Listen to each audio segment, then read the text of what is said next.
Hello there and welcome back to the Agostinho Zinga show with your host Agostinho Zinga, and this is episode number 745. That is 745 of the Agostinho Zinga show with your host Agostinho Zinga, and I hope you are doing well wherever this lovely podcast may find you. I hope you are doing swimmingly. How am I? All good, all things considered. I cannot complain.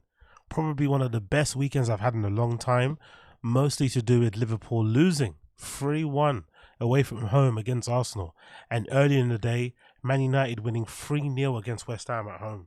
So it's been a perfect Sunday for me. Perfect to see my, most bitter rivals, one of the teams I hate the most in the league, maybe only second to flipping Arsenal, go home crying. Their fans on social media crying. Commentators and pundits and ex-players like Jamie Carragher on Sky Sports News crying about Martin Odegaard celebrating and taking pictures with the Arsenal team photographer. You've got him crying about the manager. Everyone's crying, and I absolutely love it because United won, and that's all I ask for. I don't expect United to be league contenders. I don't expect us to win the Champions League. I don't expect us to win any real major trophy in the next few years because we're still pretty terrible, and we're still owned by the Glazers, who are one of the worst, if not the worst, football owners of all time. So likelihood of us becoming a successful club again is very, very slim, especially in the near future.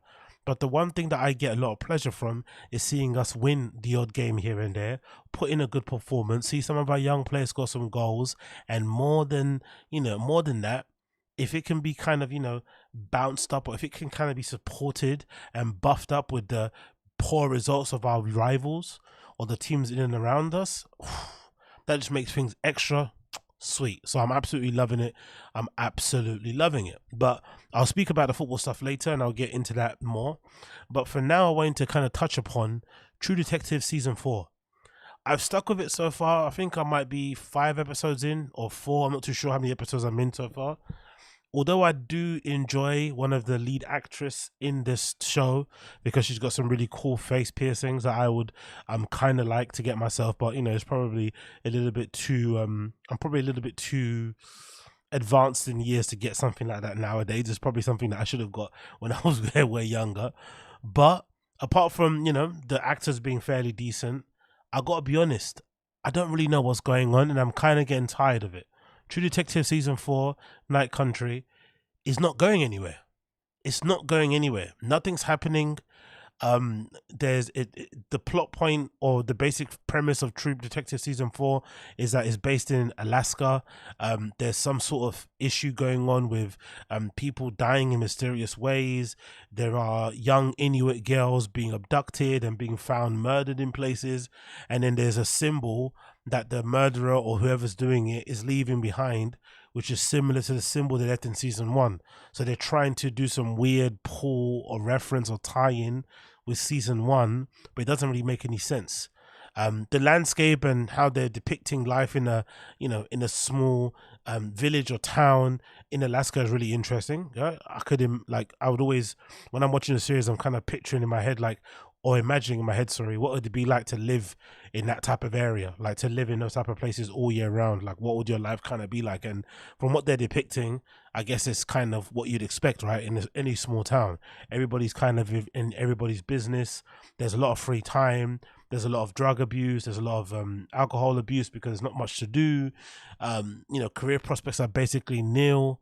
There's a lot of politics, whatever it may be, but it's not really going anywhere. Like, nothing's actually happening. We're no closer to finding out why the scientists from some center all passed away. We're nowhere close to finding out why an Inuit girl was found dead with no tongue. Again, spoiler alert if you haven't watched it before, but I'm sure you're not going to watch it anyway because it's fucking True Detective season 4. And it made me think, or it made me go back to check out some clips of True Detective season 1 and season 2 and season 3 and season 4, and it's pretty impressive how that whole series has gotten shitter and shitter over the years.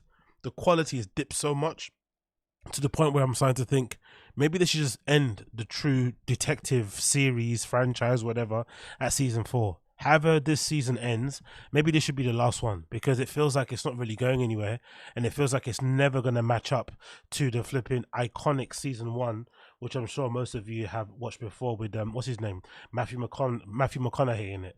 Like, obviously a legendary episode, a legendary season altogether, and definitely something you can easily go back and watch nowadays. But I've been trying to watch season 4, and it's really crap.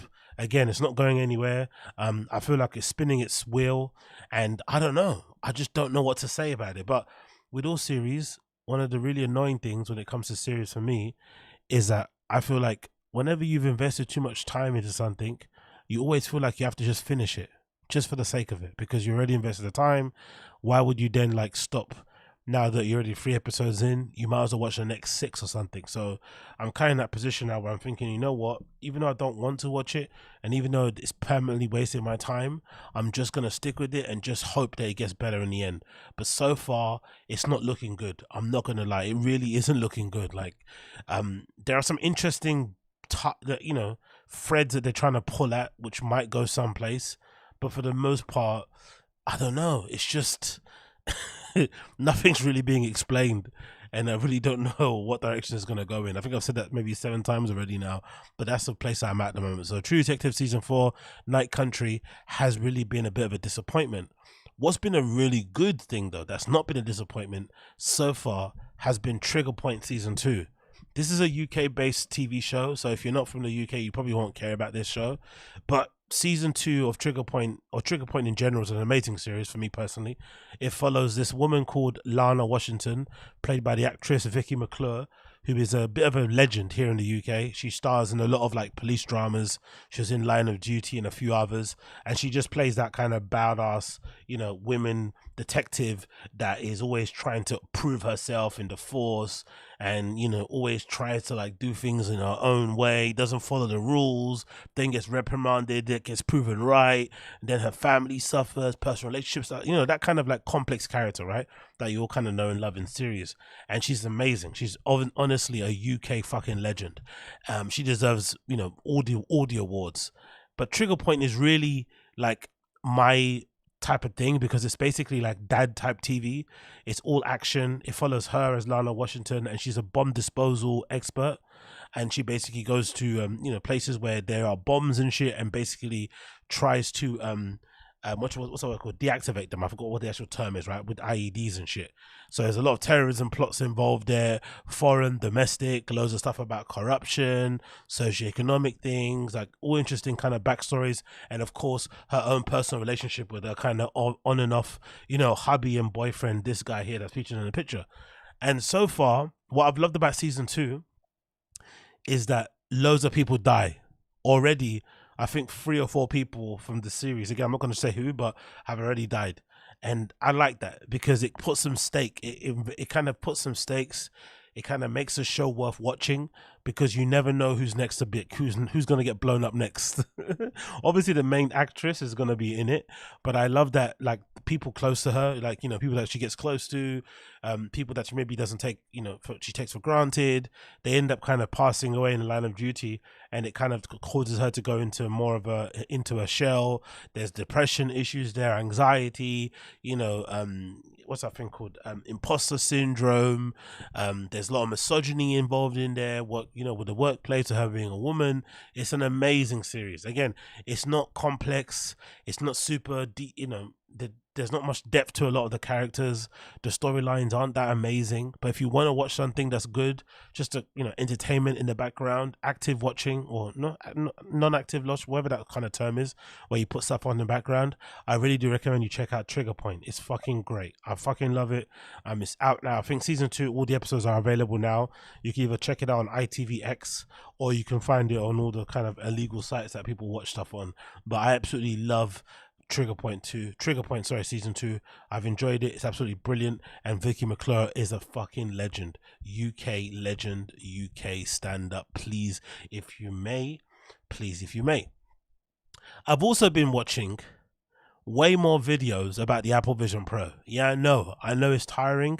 I know I've been talking about this ad nauseum for the last couple of days, but I'm so intrigued about how the Apple Vision Pro is going to be used by loads of different people. And I'm also intrigued now how the marketing drive has been really ramped up, and it feels like to me it feels kind of organic. It might not be organic. Maybe Apple did reach out to content creators, but I feel like ever since the Apple Vision Pro has got into the hands of content creators, because it feels like the first release or the first drops were kind of sent to actual tech kind of reviewers and stuff like MKBHD and Agostinho and those type of people, and they did really technical, in-depth kind of gadget tech review type of things for the Apple Vision Pro.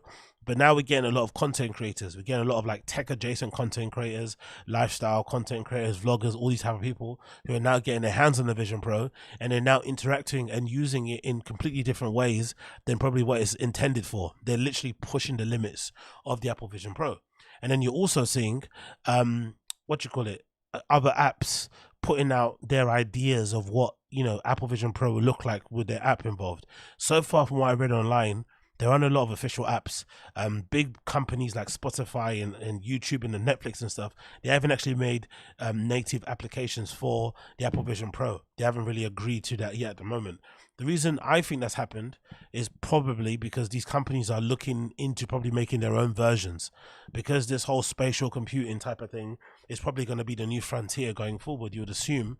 And because those, from what I've been able to see anyway, one of the strongest selling points about the Apple Vision Pro at the moment is the entertainment aspect of it, right? Having these big immersive, VR, AR screens that you can kind of, move around the space and stuff. And essentially, like, you could picture yourself sitting courtside watching a basketball game. It does open up loads of possibilities for other companies like Spotify, like YouTube, to maybe invest some money into building their own hardware or collaborating with other hardware manufacturers and building their own version of Apple Vision Pro, which might explain why they're not jumping on the Apple Vision Pro yet, why they haven't agreed to make their native apps on there. But who knows? But there are some people out there that are specking out ideas of apps that they feel like would be a good sort of like, fit for Apple Vision Pro. And one of them that I thought was interesting was this DJ app, right? There's this DJ app that this company made where they essentially kind of trying to completely change how people like myself DJ, which was usually on like, a piece of hardware, whether it's a CDJ, a mixer, a controller, whatever it may be. They're completely changing it and making the whole DJ experience completely augmented reality. There is no actual physical hardware apart from the actual thing you put in your eyes, the actual goggles themselves. And I'm going to play you the video because I think the video is really cool in terms of depicting what it would look like if you were to have like a whole DJ unit that ran through the Apple Vision Pro. Let me play that for you now.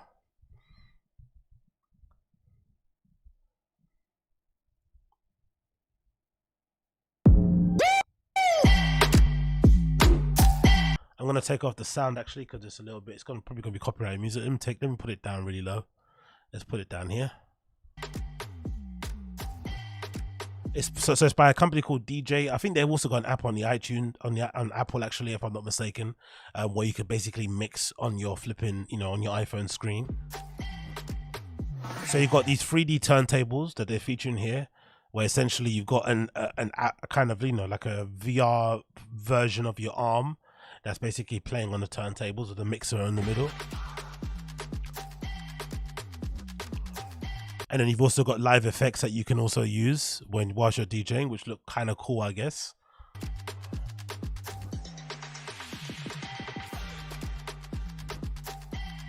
And then you've also got the drag and drop feature, which is interesting for the vinyl bit. So you've got the vinyl that also shows up on the side of you while you're DJing as little kind of pictures of the album covers that you can basically use to play the next track when you're DJing.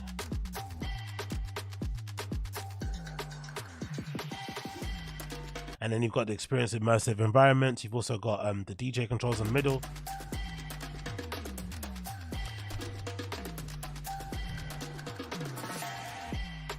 Now, don't get me wrong. I'm not going to lie. I think this looks kind of terrible. I actually do think this looks kind of shit, because I feel like DJing in general is one of those things like playing an instrument. It needs to be done on a tactile, hardware driven gadget type of thing, right? Like a utensil, piece of hardware, wherever it may be. I don't think it can work really in this type of like VR type of mode. I just don't think it looks good. But what I think would actually be a really good fit for the whole DJ dance music thing would be if you could use your Apple Vision Pro as a means to watch live concerts or to be at a club. So imagine you're doing a boiler room, and instead of the boiler room just being where you watch on your screen, you could have an element of the boiler room where you could be actually, you could feel like you're there. You could feel like you're standing behind the DJ as they're playing. You could feel like you're standing next to the dancers when they're dancing. So you could literally feel like you're actually there in the space, no matter where you are around the world. And then you could open it up even further. Imagine if there was this guy, actually, I forgot his name, but there was a dude who, what's that flipping game again? I forgot what it's called, but there was this guy who kind of rebuilt the inside of Berghain. I think is it in Roblox or one of those type? I forgot what game it was, but he basically rebuilt the entire interior of Berghain, so you can basically travel around it and kind of see what it looks like. So imagine if somebody was able to kind of rebuild the inside of Berghain, and you could essentially walk around the entirety of the space. You could have people playing in different rooms, because at the moment I remember somebody reaching out to me actually who was running a space where they basically had people doing live DJ sets in virtual reality.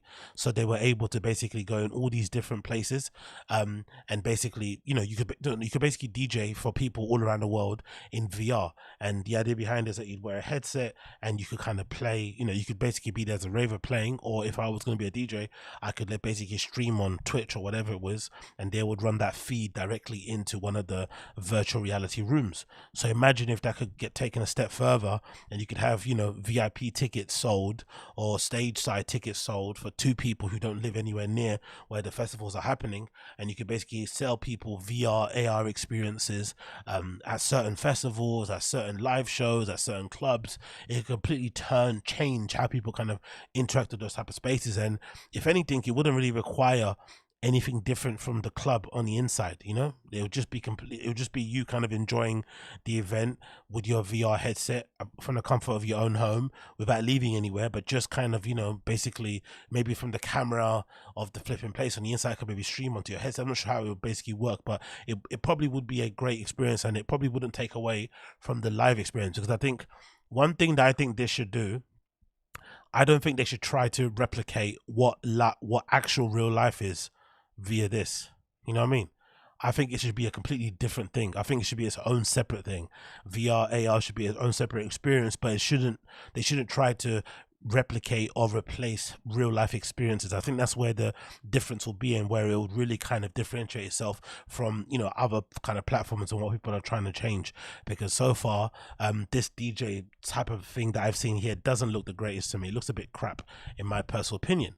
But then there's this other video that I saw that I was thinking, oh my god, this might be one of the dangers of the Apple Vision Pro, in that this might eventually cause Apple Vision Pro, a temperature disorder, which I've kind of named obviously the flipping episode of this podcast with you, right? And the reason why I named this episode the podcast, what I named it, was because I saw this video on Twitter that made me think, oh my days. I'll show you a couple more things. Got the messages again. Got music set up here. Big screen TV set up on my wall. Gordon Ramsay showing me how to cook above the stove. Notes right here for some groceries. Can walk around freely. Here's what it looks like when it's on. Hey, how's it going? Oh, hey. Thank you. And as we walk around the house, everything stays pinned exactly where we left it. And in case you're just listening to the show, this guy is basically walking around his apartment where he's working from home, and he has all the different screens that he uses, from like the Notes app to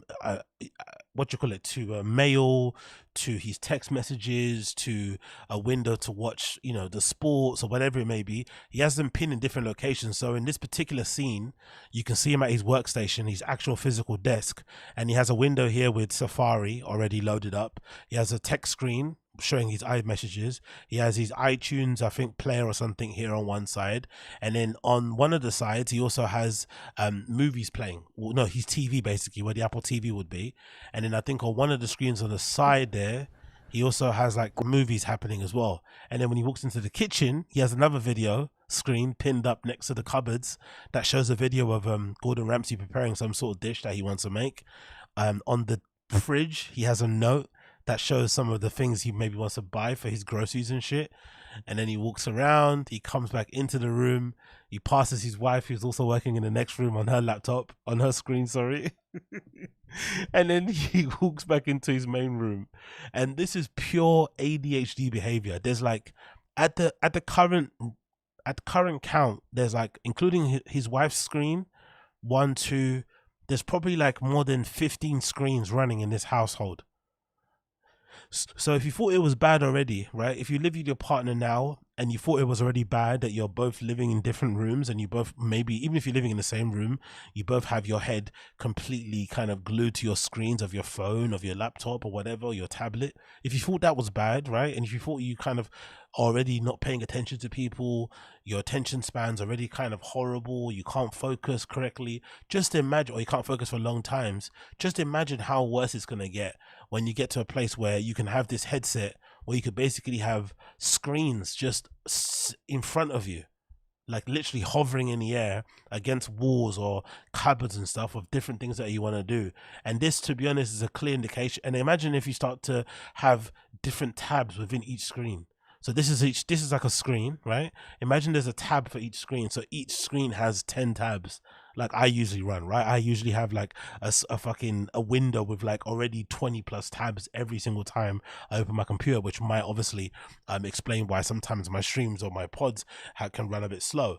But just imagine how bad people's ADHD will get when they have each screen pinned up against a wall with different tabs running at the same time, all running with different types of information, different types of stimuli, from your email notifications to your iMessages to your to your notes app to your Safari browser, your whatever, all running at the same time, and the TV and your other audio entertainment.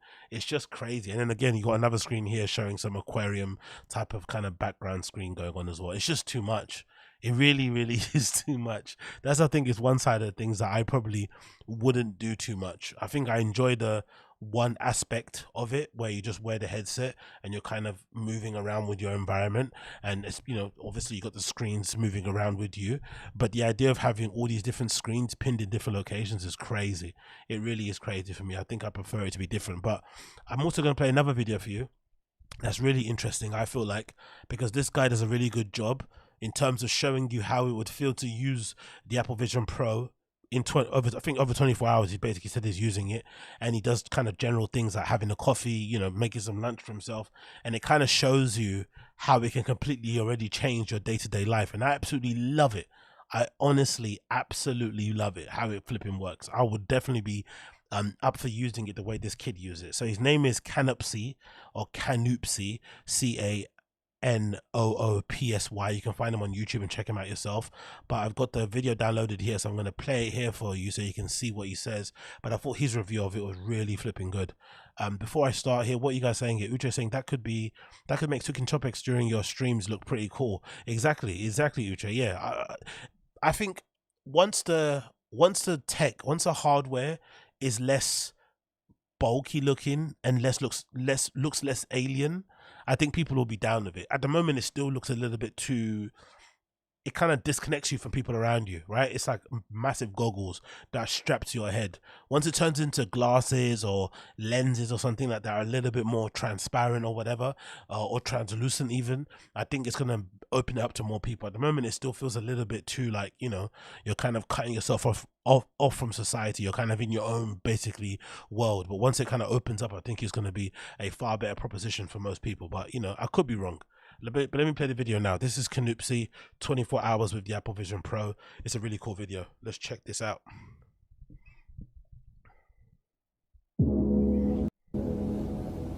So I just got the brand new Apple Vision Pro right over here. Here it is. It's pretty crazy. I've decided I'm gonna be wearing this for the next 24 hours. All right, there we go, all wired up, we're in. I'm gonna go off and spend a day with this thing, see what happens.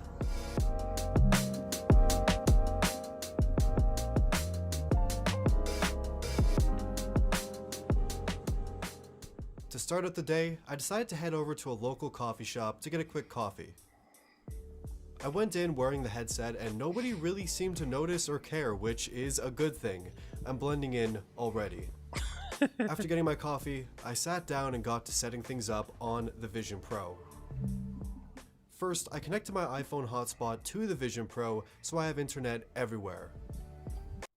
To be fair, a lot of these vloggers and reviewers who are using them, they look like they live in really nice areas, really nice neighborhoods. You know, this coffee shop looks really nice. The area he's walking around looks really nice. So there's an element where I kind of believe him, where you could walk around these kind of like affluent, well-to-do areas and people probably wouldn't turn an eyelid or wouldn't bat an eyelid at you wearing an Apple Vision Pro. But if you're living in the hood or in slums like I live, I think it'd be a bit difficult to kind of navigate around the streets with that massive, shiny, $5,000 fucking headset on your head without someone wanting to snatch it. Do you know what I mean? It's going to be a bit mad. So that's the only issue that I'm seeing here. But let me continue. I started out by checking my Instagram and Twitter pages, see what's going on, see what's up, and then I headed over to my email inbox to check things off and reply to a few emails. And using the Vision Pro really feels a lot like the iPad in many ways. I mean, a lot of the apps available on this device are actually just iPad versions of apps, and because of that, using these apps just feels very natural and very familiar. How natural and familiar does that look to you though? Watching somebody sitting next to you on a train or in a coffee shop wearing that headset from the side, it just looks mad, isn't it? It's a nicely designed piece of tech in terms of product design, you know, aesthetics, you know, presentation or finish, sorry. It does look really well designed, like from the back head strap to the bits on the side here that you basically use to kind of, you know, toggle in the strap and make it tighter to the screen itself. It does look really well designed. I think everyone that I've seen so far mention it has basically said it feels really sturdy and stuff. But if ever there was a thing that showed you like you were kind of disconnected from the world around you, this would be it, right? I think these look actually way more leave me the fuck alone than headsets. I think nowadays, I'm not sure about you guys, but wearing noise cancelling headphones back in the day were usually a good sign that people just leave you alone. People don't do that now. No one really leaves you alone. People still ask you questions and make you have to fucking double tap your fucking ear cups to stop so you can answer them. But maybe a headset will truly make people leave you alone, which will be absolutely fantastic for me. Now, the Vision Pro has about 2 hours of battery life, which is really not great, especially for a full day of usage. So I decided to connect this 40,000 mAh fast charge capable battery to the USB-C port on the Vision Pro, and this is obviously not the most ideal solution, but it is a solution. I despise that. I'm not gonna lie. I'm one of those people that hates people who carry power packs. I know there's a lot of people out there that do it, but I think carrying a power pack for your phone is peak dork behavior. That's peak dork behavior. Like if you have to have a power pack to exist, and if your phone runs out of battery, you're fucking scared and worried and you're shaking and you have to run back home or search for a coffee shop to plug your phone in to charge it, you're a fucking loser. Like, grow up. Like, you shouldn't be on your phone anyway all the time until the battery fucking runs out and goes to zero, right? Unless you're maybe at home. If you're out and about, you should be able to put your phone at, like, especially if your phone's at 20%, you should just put it in your pocket and just be like, okay, cool, it's at 20%, it's about to fucking run out. Let me just like enjoy my environment. Let me grab a drink. Let me go into the park and, I don't know, watch people playing with their dogs or whatever it may be and just relax. You don't need to carry a power bank in order to kind of keep your phone juiced so that you can keep liking nonsense videos that you're seeing on Instagram or replying to DMs. It's never that deep. Like carrying a power pack, like, and even this kid, he's carrying an extra power pack to charge his power pack. That's fucking loser behavior. I would never do that. I'll just use my Apple Vision Pro the way it's meant to be used. If the battery runs out, the battery runs out. I go again later. None of that power pack shit. I hate power packs. I spent some more time here just enjoying my coffee, browsing around, really trying out this headset, and eventually I headed out with my coffee. Walking around with this thing on, having maps or music or videos open as I walk, is a pretty crazy thing. I headed towards the closest subway station, but before hopping on, I did have to feed my cats for their first meal of the day. So I opened my auto feeders app and sent out their dry food portions. This is a great example of a ported over app for the Vision. feeding your cats from an app while you're walking around with a headset on is peak 21st century, isn't it? That's amazing, right? Like having no actual physical contact with your cats but still manage to feed them by touching these little buttons in the air is absolutely amazing. I fucking love it. Vision Pro, and it works actually pretty well, but some things can be a little bit hard to press if they are smaller UI elements, but overall being able to even do this is actually crazy. I headed down into the subway to make my way over to a grocery store to grab a couple things, grab some groceries, and make a small lunch and some stuff I can use throughout the week as well. I definitely got some interesting looks as I made my way onto the subway, but I just wanted to stand and relax and enjoy. Where does this kid live, man? The subway is fucking clean. Very, very clean, very pristine. There's some ladies here. This Asian lady's kind of, or this Middle Eastern, I don't know what she is. She's giving him some looks. This guy's smiling, but for the most part, people don't give a fuck, right? People leave you the fuck alone. They're minding their business. Enjoy my trip to the store. So I turned on the travel mode before we took off, which you have to turn on every single time you're in a moving vehicle before it starts moving. Whether it's a car, a train, a bus, a plane, whatever, you have to turn this mode on. Every time I see the side profile of someone wearing it, it just looks so dorky. There's no way you can make this look cool. That's the only thing that's annoying about it. It's got cool features. It looks amazing when you're seeing the things with your eyes, but seeing somebody standing like this with this thing on, this contraption on their face, and this wire... it just looks so ridiculous. It looks kind of redacted, isn't it? It looks kind of redacted. You might as well put a helmet on. You might as well put a fucking helmet on and a chin strap. It looks fucking insane. It looks even worse than those kids that you see walking around with actual snowboard goggles on, right? Like ski goggles, like for style. I remember that being a thing maybe a few years ago. People wearing like, you know, ski boots or snow boots or moon boots even, and fucking goggles on their head. This is kind of what it kind of looks like. It looks absolutely insane. Otherwise, it just won't work. Basically, if you're moving at a certain speed with this headset on, it pretty much just knows and says, turn this mode on or you can't use the Vision Pro. And it's kind of annoying, but I got used to it. After some time on the train, I opened up the mindfulness app for the first time to give it a go and take myself out of the subway and into a guided meditation. And it's pretty cool. Can you imagine trying to do guided meditation wearing a fucking Apple Vision Pro? That's the complete opposite of meditation. The whole entire gizmo gadget itself is the complete opposite of like centering yourself and being present and kind of distracting, you know, cutting out all distractions and concentrating on your breathing and clearing out your mind. Like this is the complete opposite of meditation. This is a machine that induces brain clutter. It induces ADHD. I love it. I love this little thing you added on the vlog. This is a really cool review. Big up this kid. After that, I hopped out and headed to the grocery store. But before heading in, I had to make a quick grocery list in the Reminders app. And typing on the virtual keyboard is actually really solid. I know it's not like the quickest typing experience, but for most things, you just reach out, tap all the letters, and it just works. It feels very natural and incredibly futuristic. Having to stand the way he's standing and type on in the air like that, it looks so redacted. Big up Ricky Picture, appreciate you, bro. This is a corporation's wet dream. Now you can do work everywhere. Exactly. You know, Ricky Picture, this is gonna be the great equalizer when it comes to fucking output, right? When it comes to people's output at work, this is gonna be the one that equalizes everything. Exactly. There is no such thing as you know what this might end up doing? It might end up making most companies do like unlimited vacation days. hey, we give you unlimited vacation days. Why? Because we also give you Apple Vision Pros, so you can work from anywhere. Anywhere you are, you can work. You're in the pool, you can work. Steam room, you can work. Grenada, you can work. Seychelles, you can work. Whenever we call you for a meeting, you can be there. Just strap on your Apple Vision Pro and you can take part in the meeting with all your other colleagues. Yeah, you're right. You're definitely right about that one. Big up Ricky Picture. And into the grocery store I went.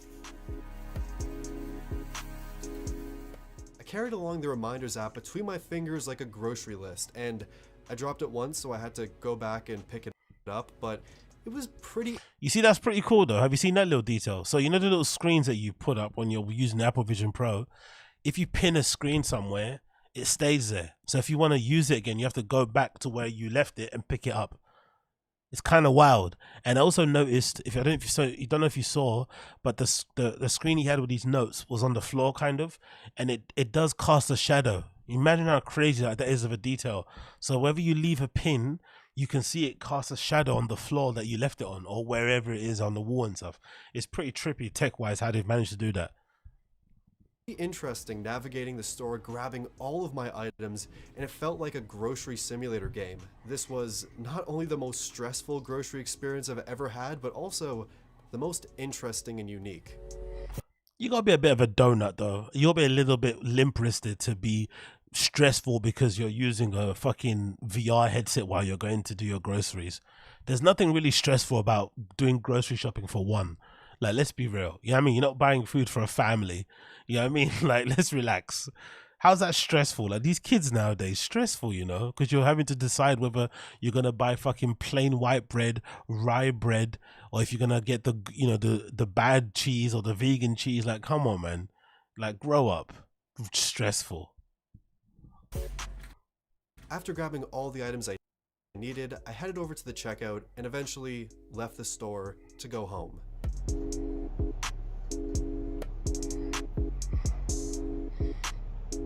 Also, I think he's a little bit odd anyway, because maybe he wants a picture, but who sits like that? What grown man would willingly go and sit next to another man so close on a train?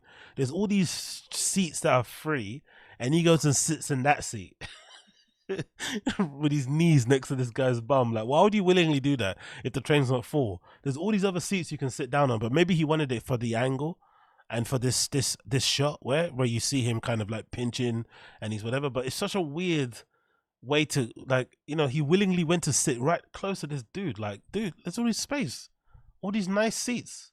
Why don't you just sit there? Why are you sitting right close to the guy? Like, it's odd.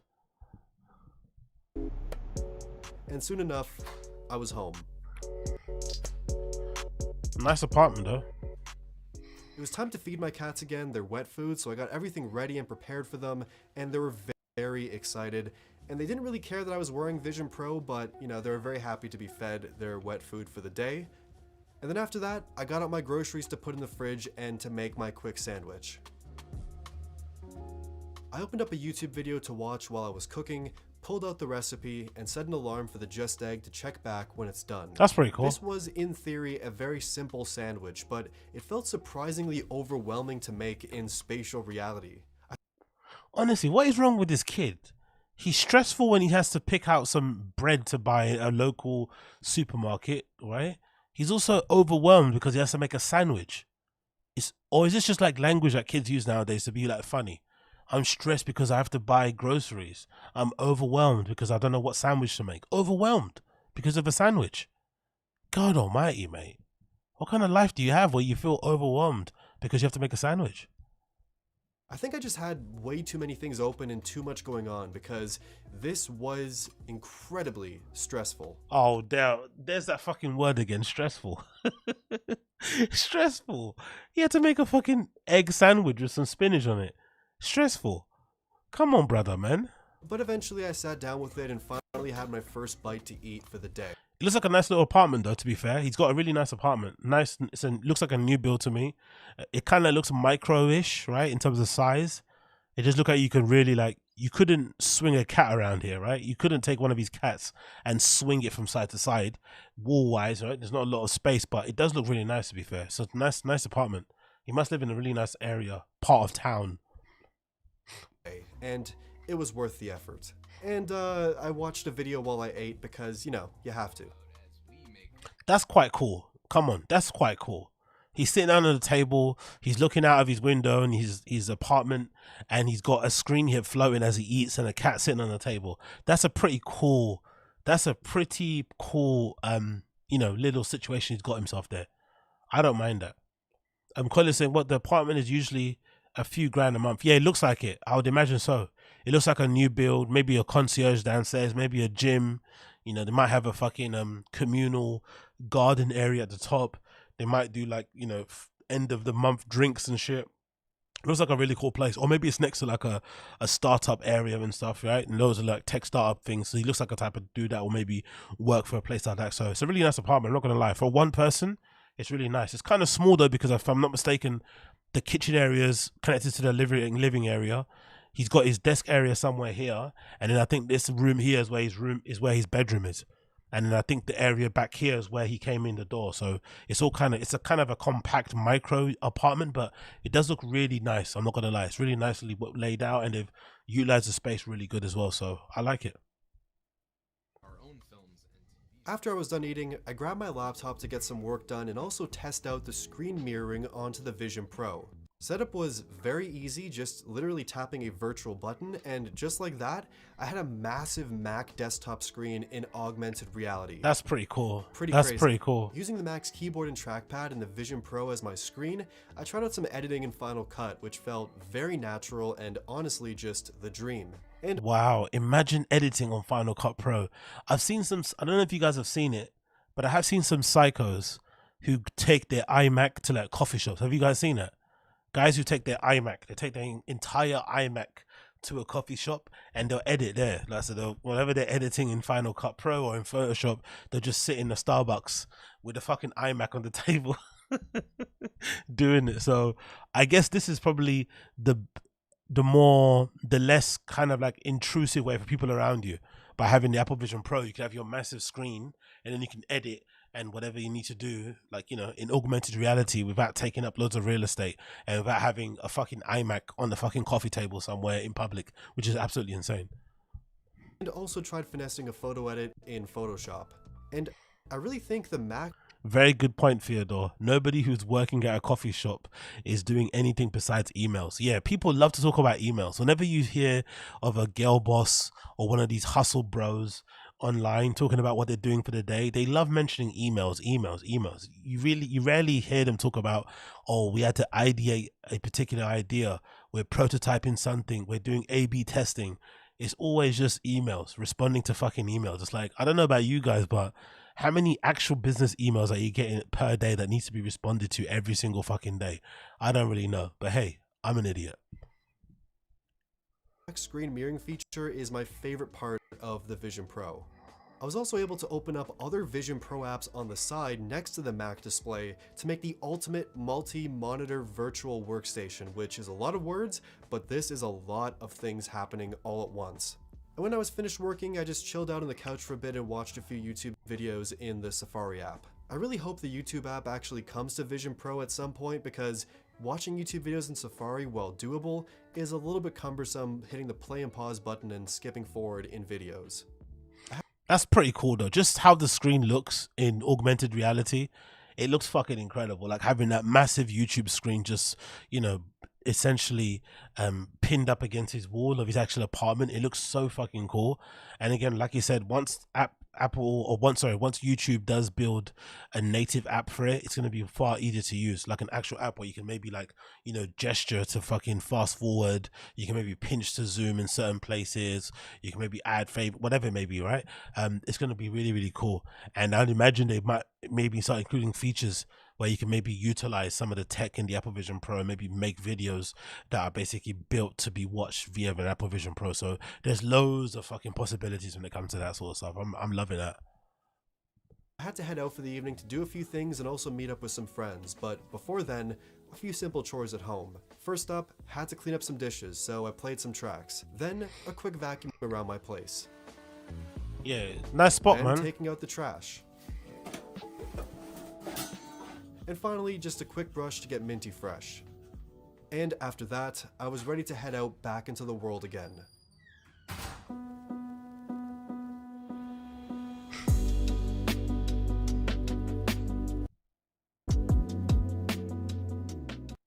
I walked downtown to the Eaton Center Mall area to do a bit of shopping and browsing. I played some music on the way there, and listening to music in this spatial audio form is really incredible. It feels like music is actually playing in your world versus just in your ears. It's really crazy. And when I got to Yonge and Dundas Square, But I wonder what you do with the music. How do you do the music? Do you listen to it via headphones, or is it just playing aloud via the fucking headset? 'Cause I don't really see headphones attached to it.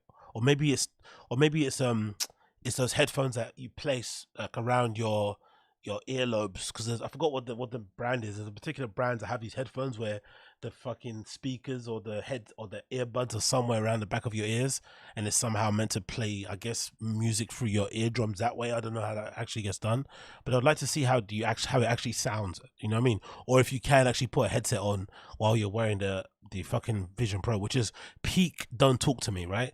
Wearing noise cancelling headphones and also putting those flipping Apple Vision Pros on is definitely going to change things.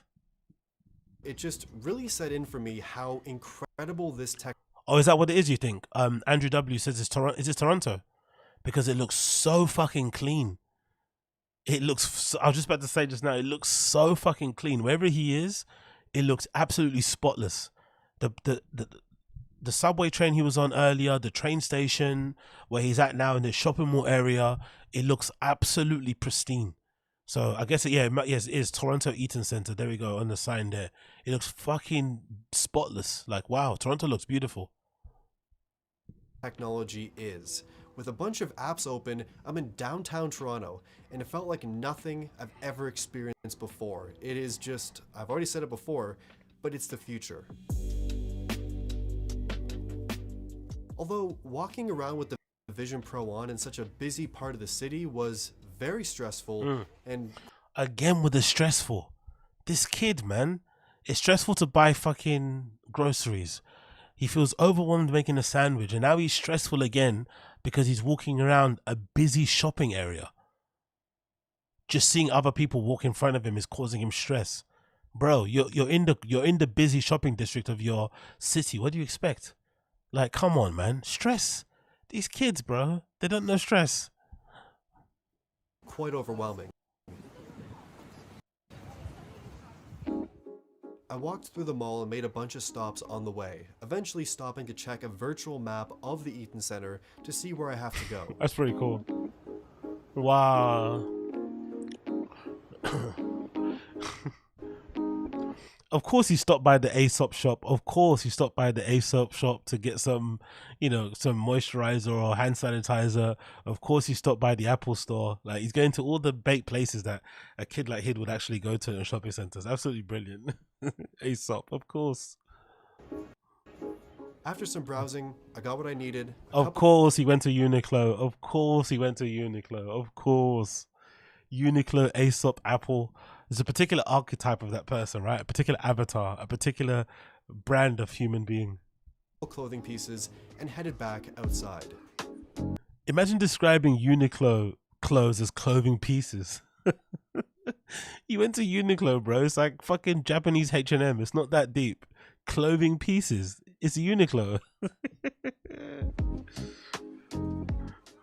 I then got a call from my friend Patrick, and this was my first ever FaceTime video call in Vision Pro. Wow. And my persona is pretty interesting. Patrick and I chatted for a bit and made some dinner plans for tonight. And then it was time to head over for dinner. Making plans with the bro and giggling like that and calling him Patrick? I hopped on the streetcar, got some really interesting looks, and soon enough, I was there. The Mandarin is a buffet restaurant that really is the ultimate melting pot of cultures and cuisines, and it really is Canada in a restaurant. It's incredible. I've been going to the Mandarin various locations since I was like 10 years old, and to be here today, I was very happy. Oof, to be fair, the Chinese buffets we have in my area don't look like this. This looks fucking good. This looks like a really good version of a buffet, because the Chinese buffets in my area of London do not look like this. Wow. That's plate number 1. I met up with Patrick and we got our plates for the night, and this might be the first ever buffet dinner experience while How depressing is that vision of the future? Sitting down with your bro to, over some food, to powwow about the week, and you're sat there both wearing your Apple Vision Pro headsets. How bleak is that? Usually when you meet up with somebody for dinner, it's a time for you to have actual real face-to-face quality time, catch up on some stuff, right? Fill each other in on what's been going on in your life, especially if you haven't seen each other for a while. Imagine sitting there at a table with your headsets on. It's already annoying when you have friends. I have friends like that who always have their phone on the dinner table. Sometimes they'll have it flipped over so they can't see the screen. But just the phone being there kind of creates a bit of distance, right? It's a bit of a block. That's why sometimes, I don't say it because it's not my business, but I would love to be that person that's like, hey man, put your phone in your pocket so we can just like talk. But usually, you can't talk, say that, everyone's got their own thing. But usually people just can't even have their phone in their pocket and just sit down and have dinner with you and catch up and stuff and actually have a conversation. So imagine how much harder it will be to have connections with your friends when they just got this fucking screen on the whole entire time. Like, damn, bro. Like, I thought we were meant to meet up and, powwow and chop it up about the week and stuff, right? And talk about our concerns and our hopes and dreams and shit. Nah, let's just sit down at a Chinese buffet with our headsets on and then talk that way. It's like, ugh, I don't like that at all. I don't like it. That's the only bit this the only bit of it I don't like. wearing Vision Pro, and also maybe the first group dinner in Vision Pro. Is that a group though? Is that technically a group? Is that a group when you're in, or is that a duo? Does it count if you're just two people? Do you call that a group? It's like calling people that have dogs but no kids a family. It's like, is that really a family though? Because you have a wife and a dog? Surely a family is a human child. Same with this. Isn't a group of people more than 3 or more than 2? It can't be 2 people. That's a duo, no? But again, what do I know? Maybe. After another great dinner, my final stop of the night was a little bowling excursion. I headed to my favorite bowling spot and met up with my friend Liam to tear up those lanes. But first I had to look up some cheat codes because I'm really not so great at bowling. Of course he can't bowl. The kid can't. Of course this kid doesn't know how to bowl. So let alone play any other sport. Bowling maybe isn't a sport, but of course he can't even bowl. Of course he can't bowl. The kid that gets stressed out making sandwiches doesn't know how to roll a ball down the fucking lane. Like, of course. So many gutter balls. So many fucking gutter balls. It doesn't improve your gameplay at all. But eventually, after tossing on some tracks and getting in the zone, I was doing pretty well.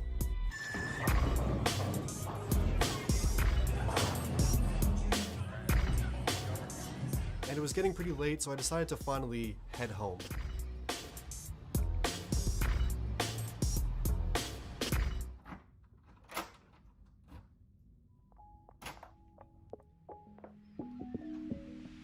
Even the look of his house sounds expensive, innit, right? Even the look of his apartment sounds expensive. He's got one of those, that's a good door. That's a strong door. That's the kind of door even police will struggle to break down. That's a good couple of grand's worth of an apartment a month if he's paying rent, right? Like, even the lock of it sounds quality. Because I know how my lock sounds. It doesn't sound like that. My door, if you just lean on it a bit, it could probably crack open. After getting home, I plugged in a super long, 20-foot USB-C cable into the Vision Pro's battery pack and got in bed. I decided to imagine what the porn's going to look like on this thing. Can you imagine what porn will look like on this? Can you imagine after a hard day's work, sitting back and watching some fucking X-rated stuff on flipping Pornhub, X videos, or whatever you like to watch out there? Imagine what it will look like when Pornhub decide to build native videos with the Apple Vision Pro in mind. when you start, when you maybe take it further and start doing the fucking deep fake shit, when you take it even further and you start getting peripherals, right? You start getting like accessories, like Glock machines that you use at home and stuff. Imagine how spooky it's gonna get. Imagine how spooky it's gonna get when those people that have like goon rooms start getting a hold of this. Those guys that have goon rooms, imagine if they get a hold of this. No more having to have physical screens, no more crazy LEDs that make them look like they're in some sort of BDSM room. You can run a goon room entirely through your fucking headset. Oh, it's gonna get spooky. It's gonna get spooky. You're gonna get people like sharing videos of them, smashing a deep fake version of fucking, Jessica Alba or something. Imagine how spooky that will get. They'll record videos of themselves smashing a fucking, AR version, deep fake of fucking Jessica Alba and post that somewhere, right? Like, imagine that. That's like a whole new version of fucking revenge porn. It's not even revenge porn because you don't know the person. Imagine, right? Like Ruby Rose will start needing to maybe start suing Apple and stuff because all these fucking 15-year-old kids are posting videos of themselves, smashing her in all these different fucking exotic locations. Can you imagine that? Can you imagine all these sweaty 15-year-olds having fucking sessions with Ruby Rose through VR, through AR? Like, posting pictures of themselves like choking and slapping her and shit. It could get dark, bro. It could get so dark. Holy shit, man. Maybe even people like Crystalia will just run a whole simulation where he's got that Wednesday Addams girl, whatever her name is. I forgot her name. In AR and VR. You know what I mean? Imagine all the diddlers out there. Watch a movie and test out how that experience looks on the Vision Pro screen, and although I can't actually show it on YouTube, it looked incredible. Especially being able to change the background of my environment and putting myself even in a movie theater to watch my movie is really crazy, down to choosing the exact seating position and row. And after the movie was done, I was pretty tired, so time to sleep. Rah, he slept with them on. He actually slept with them on. He's dedicated. I like this. I like the dedication. The next morning, I woke up to my alarm and hopped out of bed. I fed the cats and then made a quick coffee while listening to some music. I had to catch up on my social apps to see what I missed out on overnight. Then for breakfast, I wanted to make a nice tropical fruit protein smoothie with these frozen fruits, as well as silken tofu and protein powder, of course. Why does he drink protein shakes when he doesn't work out? What's the point of that? Is that like a thing kids are doing nowadays? Just to kind of circumnavigate having to work out. Like, I don't want to work out, so I'm just going to drink a protein shake. These kids are so funny, man. Like, just refuse to do any sort of physical exertion apart from walking to coffee shops. That is their workouts, isn't it? They're the masters of walking to coffee shops, finding independent coffee shops to go drink fucking $10 espressos, but refusing to do a single push-up, but then also drinking fucking protein shakes. You gotta love it, right? You gotta love it. And I've really been loving smoothies recently ever since buying this blender, and it's really a great way to start out the day.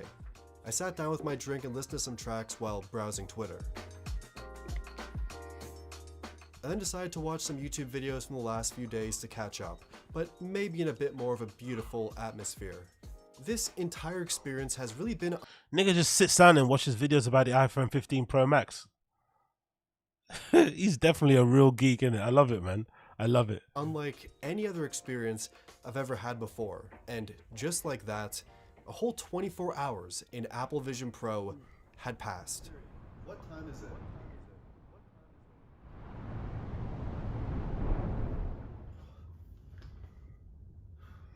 So that was 24 hours wearing the new Apple Vision Pro, and I have so many thoughts about this. This was one of the most insane tech experiences I've ever had. Now, I know, this is a product you're probably supposed to be using only at home, maybe if you're flying somewhere on like a long road trip perhaps, but I want to take it to the extreme and actually use it outside in the world. It really felt like the future. I mean, things like grocery shopping, which is a very mundane, boring task, became fun, exciting, and a lot more engaging. No, don't you dare say that. You said it was stressful. Remember, you said it was stressful. You said buying groceries with the headset on was stressful because you had to pick up bread and it felt like you were in a game. Like, don't fucking retcon it now. Don't change your fucking stance. You said buying groceries was stressful. I remembered. And just being able to place windows wherever you want them in your world, and they just kind of stay there and they don't move at all, is just, it's crazy. I've never experienced technology like this. I definitely was getting a lot of looks wearing this outside in the mall, on the streetcar, on the subway, but nobody really cared that much. I feel like living in a big city wearing something like this, there's far worse things to be worried about, and there's a lot more to be concerned about. Now, actually wearing this thing, walking around, traveling with it, I was expecting to feel really nauseous and sick, and I've had bad experiences with other kind of augmented reality VR headsets before, so I was a little bit worried, but mostly with this, even wearing it a full day, I wasn't really bothered too much. So everybody that's been saying that it's been really heavy have been pussies. I've read so many and watched so many reviews of people online saying it's really heavy to wear all day and I can only wear it a couple of hours. Like, bro, how weak is your neck? How weak is your fucking neck that you can't put on a pair of goggles for more than an hour? That's what everyone's been saying. Like, they have to add the extra strap on, or that there's like an extra like helmet type of strap that alleviates some of the weight and maybe kind of spreads the weight to the back a little bit. But this kid is saying it's perfectly fine. Some people are saying it's too heavy, it's too heavy. It's like, bro, come on, man, stiffen your neck up, bro. Get on your knees a little bit and make your neck a bit stronger. It's also not that heavy of a headset. I really didn't even notice the weight wearing it all day, but yeah, it is something that you probably don't want to wear all day anyways. So that's pretty much it. 24 hours in Apple Vision Pro. Stay tuned, more content is on the way with this headset. Be sure to subscribe if you... So I like it, man. I like his review. I think that was a good way to kind of see how it kind of works or looks in IRL, right? In somebody doing their everyday chores, right? Going to the coffee shop, doing their groceries, meeting their friends, going for dinner.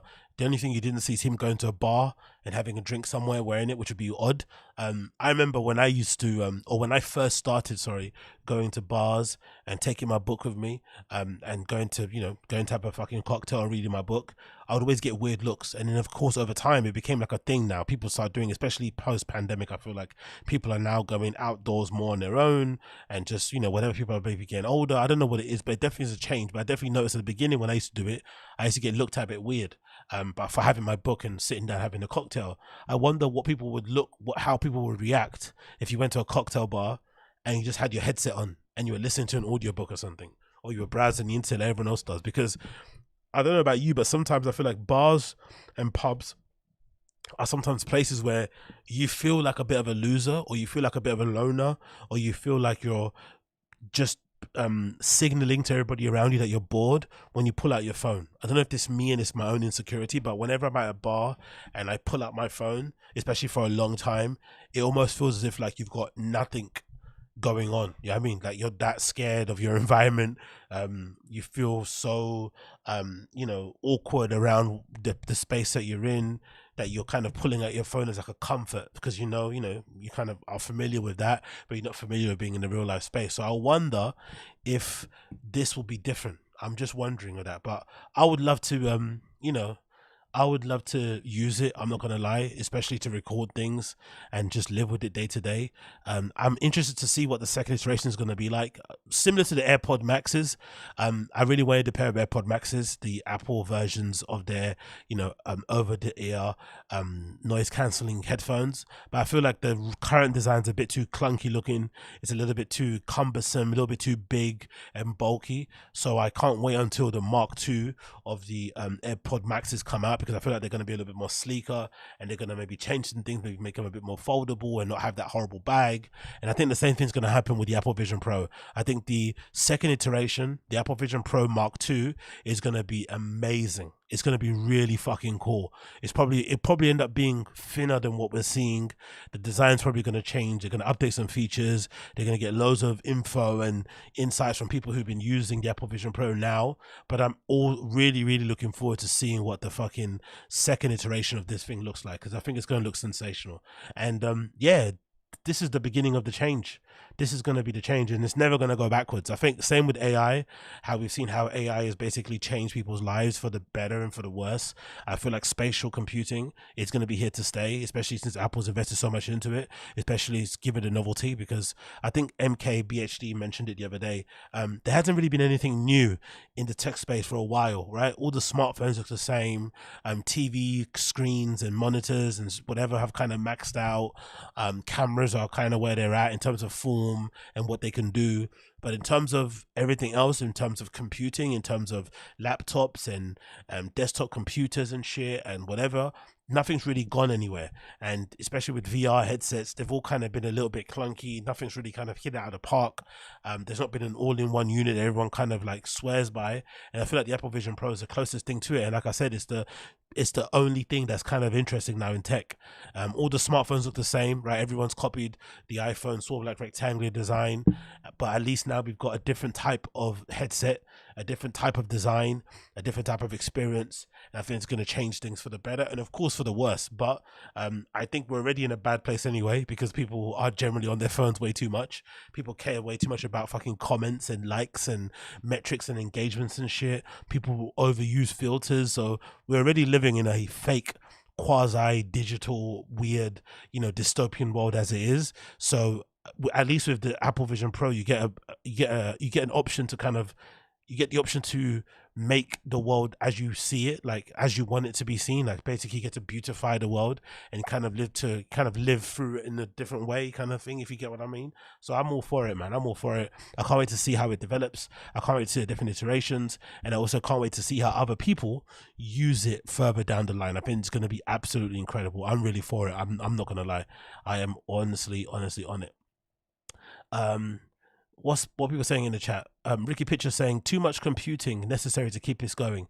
Now I think I think they're gonna figure out ways to make it smaller and smaller, thinner, smaller chips, more battery life.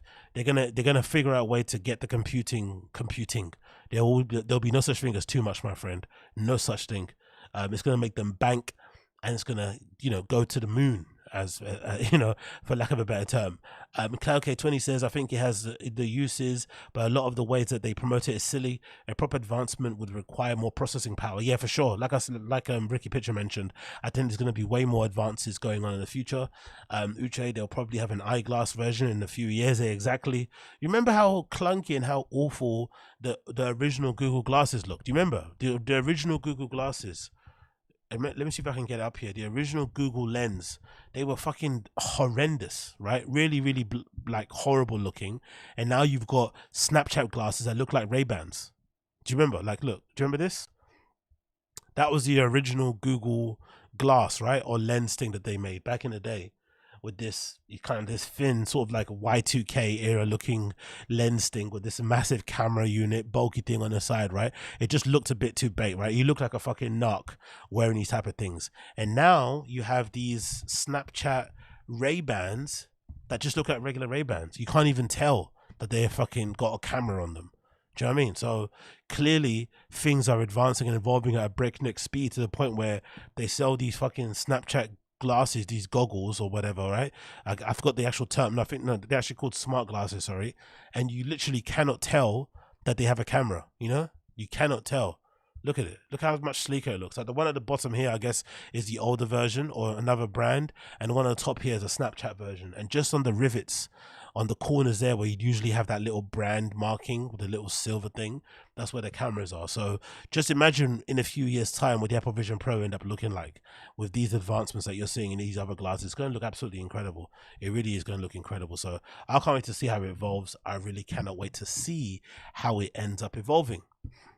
Quickly moving on, I want to talk about this regarding DJ Mag. Big up DJ Mag. It's regarding the Cause. The Cause opens its new site, its fullest form after 18 months soft launch. DJs have been announced. I've been to the Cause a few times. Their original location was, I think, in Tottenham, if I'm not mistaken, and now their location now is kind of like in a part of East London, but it's not really technically East London. It's kind of Central London, kind of, or it's like East Central, East South London. I don't know how to really describe it, but the Cause is a really really cool club here in London. We don't really have a lot of good clubs anyway, and obviously the best one being Fold. But because Fold's the best one, a lot of clubs are trying to copy what Fold do and copy maybe some of their booking policies, copy how they do stuff on social media, how they program, even the inside of their club and shit. But I feel like the Cores did a really good job because they're very unique in how they approach it. They're not trying to copy anybody else. They have really different nights to what they have over at the Fold. They approach stuff differently on their social medias, especially when it comes to the pictures and stuff and the art direction behind it. And I just like kind of what they do. And the times I've gone to Fold, they've been really good nights, but really random.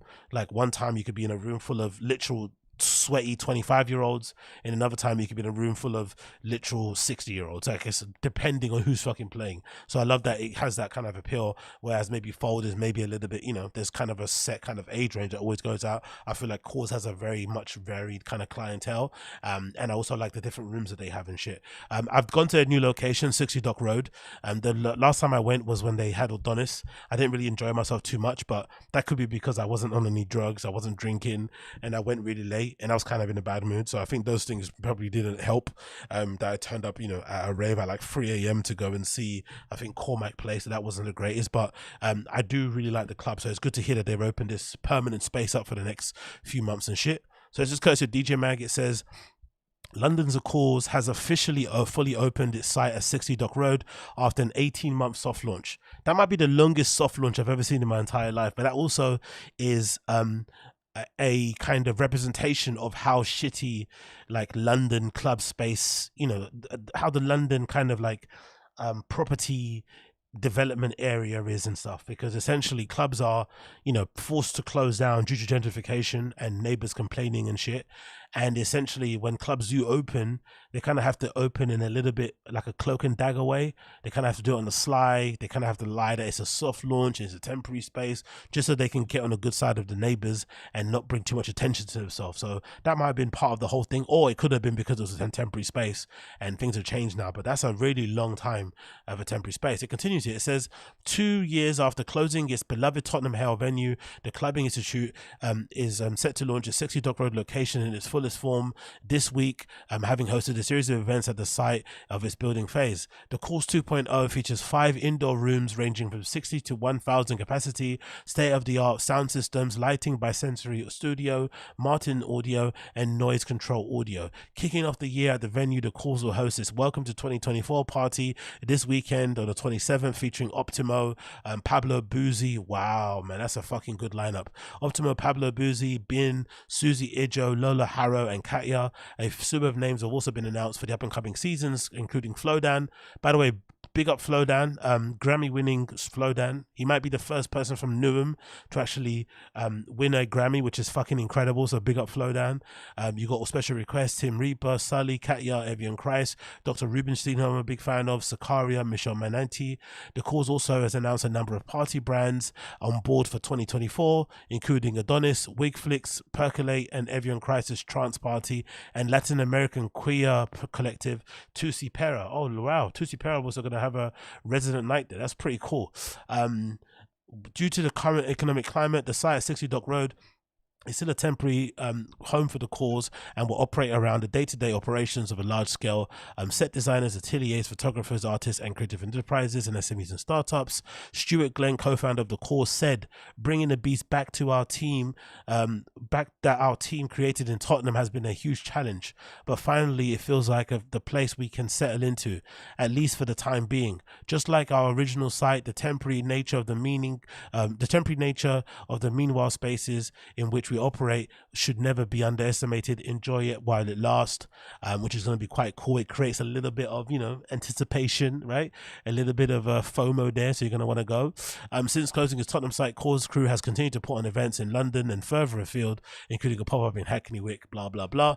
And there's also a really cool video here where they kind of speak about what happened, a little promo thing we're going to play here as well, courtesy of the Cause Instagram account, that kind of shows you what the vibe is now in the newly refurbished and put together Cause. Let's play this now. It all began in 2018 with a single room DIY club space in an ex-car mechanic. Oops, let me reload that and see if it loads again. Is it gonna load again? Tottenham. Growing to one of One more time. Let's refresh that. Let's refresh that just to make sure it kind of loads on time. Let's go. There you go. It all began in 2018. A single-room DIY club space in an ex-car mechanics in Tottenham. Growing to one of the biggest and most respected clubs in London, only to shut our doors at the beginning of 2022 due to development. We thought our journey was over.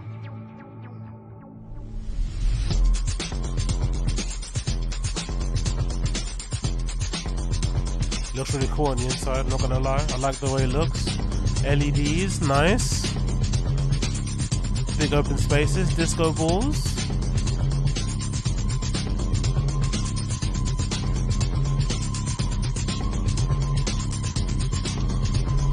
The second coming, 18 months in the making. We've been building, and the new home for the cause is now complete. We built this together. Welcome back. You know what's really sad about London's clubbing scene at the moment? If you've noticed on that video, this club is basically an industrial estate. It's kind of where, similar to where I kind of grew up, in a kind of Canning Town area, which is kind of near the XL building. It's a weird part of London because just across the river is all these amazing high-rise, really cool, incredible flats that that kind of overlook the fucking river. But then on the other side there's these dilapidated housing blocks and flats and stuff that I grew up in, right?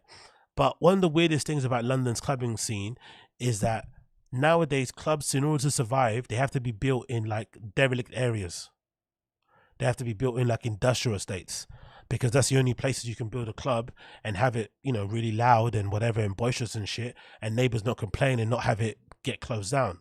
But then the issue is that usually these dilapidated industrial spaces end up then getting sold to property developers, who then end up renovating them and building flats and other luxury apartments and shit there. And then when the new people come in, they force the clubs to close. So the clubs are the ones that kind of make those areas pop. Basically classic gentrification case, but in London is probably the worst version of it. These places are fucking derelict. There's only like warehouses and dockyards and fucking just nothing there, basically. No one actually living there. Clubs open up, they bring a vibe there, they kind of bolster the local economy. They bring a community there. People start to move there because they want to be closer to the clubs. They want to maybe pursue a career in the arts, whatever it may be. And then when the property developers start building flats there, because it becomes a popping area, the first places to close are the clubs.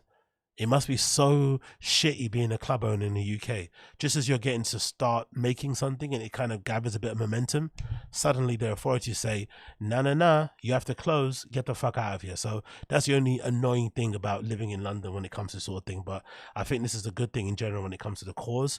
And I think it's going to be a good addition to the London landscape. And I think it's going to be good also to alleviate some pressure from Fold. Because as much as I love Fold, I think there's too much attention put on it because it's the only half decent club. There needs to be other options, and also I think it's good for competition for the punters, myself included. If there's different clubs operating at the same level, it's going to make sure that they're both kind of competing at the top level so that you can pick from the best places to go to on every given weekend. So big up the cause. Can't wait to go visit it.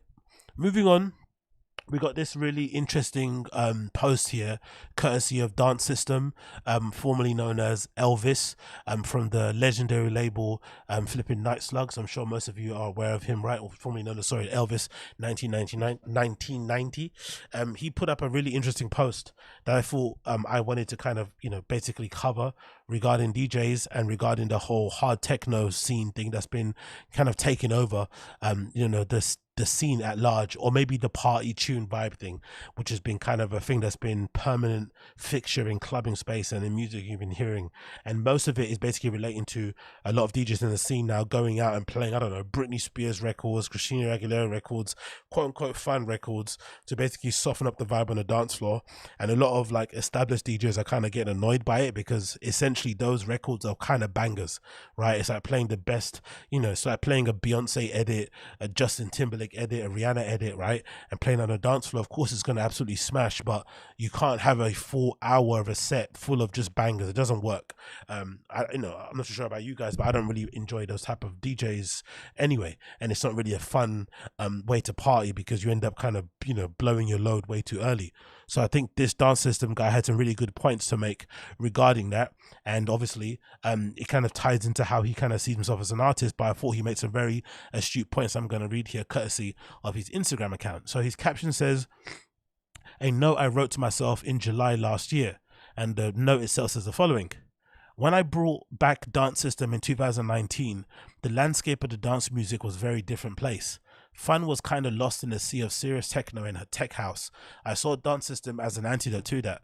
Post-COVID, we all came out and bought the party vibes, playing tracks to bring joy to an audience that had been locked down for 2 years. The party train didn't stop though, and it's become the norm, and I'm tired of it." And I have to agree, I'm kind of tired of it too. I'm not gonna lie. Going out nowadays and hearing fucking Britney Spears edits, it's like, come on, it's kind of boring now, but people like it, so it is what it is, I guess. "It's hard to challenge an audience these days after they've been overfed on bangers. This is what is expected of the world I have found myself in. I thought I could play a role at a party guy, but the truth is I'm a weirdo. I'm a weirdo art school kid with something to say." You kind of have to cringe when you type that, right? I know we're all in our own way weirdo art school kids anyway, right? I'm sure most of us probably in that world, but you kind of have to cringe when you type that out in the notes yourself. If you don't cringe, you're probably a bit of a cunt, to be fair. But anyway, let's continue. "I tried my hardest with the work it to make it work as a party guy and chase financial success, but it did nothing but leave me feeling empty inside. I'm now trying to reinvent the way I view success and happiness in this industry that is a slave to the monolithic corporations." Oh, fuck off, mate. All right. "I need to step outside of it. Dance music has always been an outsider music, not part of the big mass media. Too late now, it definitely is. I need to stay 100% true to myself and my artistic vision, even if it means it's a total reset." Next, the last one. "I'm not interested in this big dangling that you can I'm not interested in this big dangling that you can never reach of increasing fame and money. I just want to make art that fills my soul, feeds my soul, that others can relate to as much as and have more meaningful level than anything that's being smashed and danced to. I want to challenge, confuse and twist people's minds in my music and live show. I'm not interested in just playing the bangers for anyone now. It means no joy. It brings me no joy. It's just a dopamine hit that leaves my soul wanting more. I want to create experiences that will stick with the audience for their whole life." I've got a huge problem with DJs that do this sort of stuff. Like, I think it's a thing that happens to most artists. I don't know why it is particular with DJs, but they love to complain. They love to moan. They love to bitch and cry about things that really don't matter. At the level that L-Vis is at the level that Dancesystem is at, you can play what the fuck you want. You've already earned that right because of all the prior brilliant work you've done via your own stuff, and obviously with the tie-in of the label that you're on with Night Slugs and stuff. Like, you basically got a fan base that's going to follow you around the world, around the country, until the day you stop making music, right? Or until the day you stop actually performing. So you can actually get away with playing way more than I can get away with, because I'm still trying to like make a name for myself. So I probably have way more of a pressure on myself when I go and play in clubs and stuff to maybe play some of the bangers, because people don't know who I am. So I have to kind of quote unquote earn their respect, right? Or earn the right to play. But when you're somebody like him and you already got a name, you can literally do what you want. So the fact that they get on these apps and they start writing these manifestos or these proclamations and start kind of crying online, it really does confuse me, because like at this stage, if you can't play what you want now, when will you ever be able to play what you want? If you're out here doubting that you can play this and play that, it doesn't make any sense. And when it comes to DJing, I've always felt like a DJ is somebody that always has like a point of view on music, has a point of view on what would sound good in a club, has an idea or a perspective of how they would like dance music to sound like. And that's all it is. It's not that difficult. It's just your taste it's just your taste level of music, basically. And I feel like if you can't do that in a club and you're afraid, or you make the the dancers force you to choose how you play or what you play, then maybe you shouldn't be a DJ. Maybe you should do something else. You know what I mean? If you're feeling that pressured and you can't do what you want, you can't express yourself how you want, then why even bother doing it? It doesn't make any sense. I understand the hard techno thing, the bangers thing is annoying. I get it. But I'm a big believer in just focusing on doing the things that you actually enjoy and spending less time crying about the things that you don't enjoy, especially when it comes to like music, especially when it comes to creative expression, whatever it may be. Like there's an unlimited amount of people out there like who are creating great amazing things, creating cool amazing parties and experiences that don't just prescribe to the whole bangers hard techno thing. Go and support them. Go and pitch an idea to play at their sort of party. It's not that hard. It really isn't that difficult. But people just, I don't know, prefer to complain and prefer to pontificate online about these sort of things. But then I also think maybe a part of this is like, I've always felt like with some DJs, I'm not too sure if this is the case with Dancesystem, but I feel like with some DJs, similar to like some of the top comedians, I feel like they have this thing about them where they sort of slightly on the sly, deep down, in secret, despise their audience.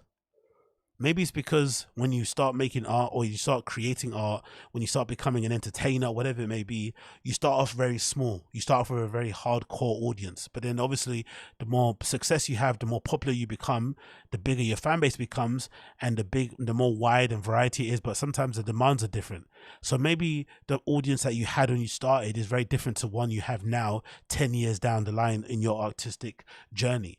So maybe you despise the audience that you have now because they're demanding things of you that you don't want to do anymore. But I always feel like that's part of the job. Part of the job of being an artist or being a DJ is that you're almost like a service. You're almost in service of the people standing in front of you. It's never just like a human jukebox thing, right? You're not a human jukebox. I'm not a human jukebox. I think some of the things I used to hate when I used to play out a lot were people requesting tunes. It almost felt a bit insulting when you're playing and they were telling you what to play. But that's kind of the relationship. You kind of have to have a bit of back and forth. And if the people nowadays want bangers, you should find a way to play bangers within the stuff that you like to play and kind of slip it in and feed them in here, bits and bobs. But you don't have to be completely dictated by them, but you should be appeasing some of the things that they kind of want to have. And if you don't, then you need to do a hard reset and kind of start again and maybe clear out the decks or completely change the direction of what you want to play. But I just don't like the complaining because there's no need to, especially if you're at a level of this type of DJ like Dancesystem. You have the ability to play anywhere in the world. You get booked at all the best clubs, you play at all the best festivals. Like no one's really forcing you to play a certain way, really. Even promoters, they might have an idea of what you play. They might ask you to play a theme or whatever or a vibe, but they're not going to tell you precisely we want bangers. So the fact that he's complaining like this is a bit odd, but DJs love this sort of stuff. As you can see here, one of my other favorite DJs called Synthy, she also added her opinion to the comments, or in the reply, in the comments of the post that he put up, and where she says, "This resonates so much with me. I've also been thinking about it a lot. I mean, everyone has different tastes, but this hard techno stuff gets a bit boring.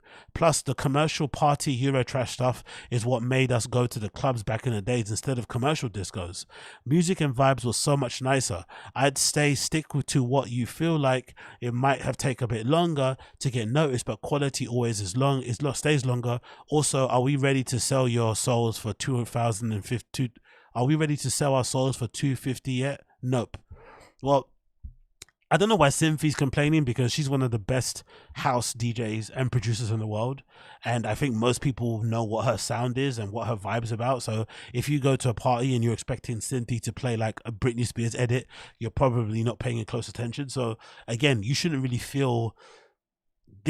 you feel any type of way that people are playing hard dance, hard techno, fucking pop edits. It shouldn't really bother you when you're one of the best DJs in the world. But again, DJs love to complain. Another big DJ, Unit, said something as well. I feel you, and I wasn't even a party guy. Crowds are really twitchy now. Not really. I don't think it's, again, like, I don't understand why these guys get so twitchy. They get so nervous about crowds being twitchy because they feel like, oh, they want bangers. It's like, if they want bangers, just don't play it. You're the one that's in charge. You're the one standing in front of the turntables. You can decide what you want to play. It's not that deep.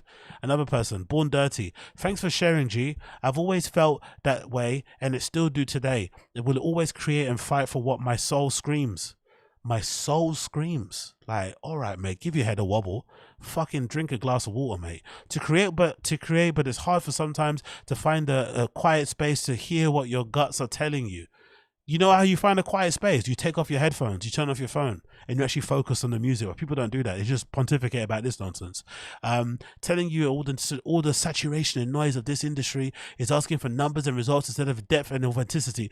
This is the kind of conversations people have when they feel like they're not winning. When they're not winning, and they see other people winning, they blame it on the industry and the things that it's like, bro, maybe the majority of people are right. Maybe that music that they want at this current moment is the right thing, but there's always spaces for you. That's a good thing about, I think, dance music anyway. Just because the most popular person out there is getting millions of dollars for playing the most baitist, horrible music, it doesn't mean you can't also have a career, and it doesn't invalidate the whole scene because they're up there. There's all these different nooks and crannies you can always occupy. So it shouldn't really matter what is happening with the whole Eurotrash hard techno thing anyway, really and truly. But again, you know, they just like to complain. Sarotsai also said the same thing. She says, make music weird again. Again, Sarotsai is one of the best DJs out there. She was also one of the co-founders of one of the best kind of queer alternative festivals here in London called Body Movement Festival. You can do what you want. Like, you shouldn't, if you want to make weird music, just make it, play it. No one, you know what I mean? You're a big DJ. Why are you complaining? Another one, Maggie Ward. I have a note on my phone very similar to this. Fuck the system, make art for you. Do it then, innit? Why are you crying? Another one, putting it here too. When you're real about your art, the long game always wins. Sometimes it doesn't. let's also say that. Sometimes it doesn't. Winning meaning your content because you aren't sacrificing a part of it, the rest of the bonus, the power of saying no. Maybe English isn't her first language. Another one, Bless Madonna. She says, I don't have to tell you how I feel about this. I love you, bro. I'm here with you. Another one, we go getting back into the Kula Shaka, bro. I feel this so hard, James. I love this. I love when people do this. I love when people who know you, who know the artist in real life, mention the actual artist's real name instead of just their artist name. Hey, James, I definitely get you, man. It's like, bro, okay, we get it. You're friends with the guy. Like, jog on, you fucking knob. Another one, excited to hear what comes next, pal. You've always have my support. All right, bring back L-Vis 1999. Another one, yes, my brother. But yeah, everybody, and let's say the last one, Eclair Fifi. It's apparent a lot of us feel like this, but not many speak about it. Why don't you speak about it then? Again, how much of a pussy you have to be not to just say, hey, I don't really like this hard techno thing. It's a bit cringe. It's a bit annoying. What's so like controversial about what he said? It's not really that. Is that not going to get you a booking because you said you don't like all the fucking Britney Spears edits? That's not a big thing. That's not a controversial opinion to have. A controversial opinion to have is like, there's only two genders. Like that, if you want to really cause a fucking debate, say there's only two genders. Go on. Say that, then you're going to cause a debate. But saying fucking hard techno thing, you're not into it, you don't like it, that's not really a bold opinion. Honestly, DJs are so fucking moist, man. So fucking moist. But yeah, big up everybody there. Ace Momo, remember the ballad? What's that? Remember the ballad? 4D, that one blew mine. Oh, cowards. Onward, sorry. Okay, cool. But big up Dancesystem. Very much interested in his opinion. I think what he said largely I agree with. I think all the crying and complaining about what you're being forced to play because all the kids, all the punters want a certain type of music is dumb. I think if you're a true artist, you always do what you think is right and what you think is true to you, and then you obviously hope that it connects to the audience, or you do a bit of both. But complaining and crying that your audience is forcing you to play certain things is fucking foolish, especially if you're at a level of a Dancesystem, if you're at a level of a Claire Fifi, if you're at a level of a Cynthia, if you're at a level of all these people on unit, like all these people, right? Sarotsai, like there's no way you can say that the audience is forcing you, because they're not. They're definitely not. But again, what do I know? Let me sip some water here because I'm just about to die here with my throat fucking getting tighter and tighter and tighter. Maybe I'm fucking, I'm fucking sucking on some, on some things in my brain. But big up everybody tuning in live. I appreciate if you're here and you're still enjoying what you're seeing and you're liking what you see. Make sure you're smashing the like button down below. Next on the list, let's talk about Rick Owens' full 2024 menswear. So I didn't mention this before because I forgot. But I think Rick Owens' Fall 2024 men's that showcased in Paris was legitimately one of my favorite menswear collections to date. Sorry, most of you know that I have an extreme love affair with Rick Owens. I have many pieces of Rick Owens in my wardrobe at the moment. I'm currently running, training, lifting weights and dieting and fasting and stuff so I can fit back into a lot of that stuff, right? So that's how much I love the clothes. I love the clothes so much I am punishing my body in all manners of ways in order to fit back into the stuff that I can't fit into at this current moment. So I absolutely fucking love Rick Owens, and this collection here might be one of my favorites that I've seen to date, just because of the description of how Rick Owens is talking about some of the things that he's obviously designing in this actual show. And one of the things that stood out to me that I absolutely loved that I wanted to mention was obviously some of these weird alien like inflatable boots that he kind of did in collaboration with this designer from Central St. Martin's. He's a young kid, I forgot his name precisely, but they're really cool. They're basically I think they're inflatable essentially. They're these inflatable things that go around your fucking legs up above your knee, and they look absolutely mental. Obviously they're gonna be very divisive and very marmitey to most people, right, that fucking see them. But the thing I love the most about this Absolute collection, apart from some of the outwear that looks fucking fantastic, great shorts, is the addition of these Kiss boots. These Kiss boots from Rick Owens, most of you will know what the Rick Owens Kiss boots look like. They've always been a bit difficult for me to wear, or always been difficult for me to picture myself wearing, because they're very extreme looking, right? I'll kind of show you what they kind of look like, right? Rick Owens Kiss boots, they're ones I've always kind of wanted to wear, but they kind of just look a little bit too much out there for me, and I wanted maybe to kind of have them smoothed out. But having heard what Rick Owens spoke about in terms of the theme for the Fall 2024 show, it seems like he purposely made these shoes to be a little bit extra and to kind of stand out from the pack, in terms of essentially the upper design is essentially just a classic Chelsea boot, but he's basically made him in a Rick Owens version where he's added these really chunky metal plates at the front that make them look like New Rock boots. You've got this exaggerated, very high forefoot that makes the shoe look that's incredibly high. I don't know if it adds like 6 inches to it or something. And then you've got this incredible transparent heel, and there's all this space in between. So essentially he makes them into like a men's version of a high heel shoe. That could easily be a wedge. If this was kind of filled in and the heel wasn't transparent, they'd probably be a lot more easier to wear, and they probably would end up appealing to more people. But the fact that they look the way that they look is definitely something that kind of makes them stand out from most shoes that are available out there in the market, right? Especially when it comes to like the traditional Chelsea boot that you kind of know and love. And obviously, as you can see here from the silhouette, they look very feminine looking when you see them from the side because of the addition of the heel, but even more so when you have the translucent heel. But what I love about the updated version that they featured in the Fall 2024 collection is that, from what I can see, again, I got these screenshots that are really hard to see. The picture, the actual quality of them is not the greatest because it's taken from the actual live video feed of the runway show. But as you can see here, he's taken that boot that I love, or that I wanted to wear, and he's basically made it look a little bit more like a motorcycle boot. So similar to like a Saint Laurent Wyatt boot. So it's got the harness on the side here. Sorry, the buckle harness on the side here. It's a bit more flat on the forefoot, and it's got a little bit more of a squarer toe. Whereas on these versions that you see here, they're a bit more pointy. They look a little bit more, dare I say, camp.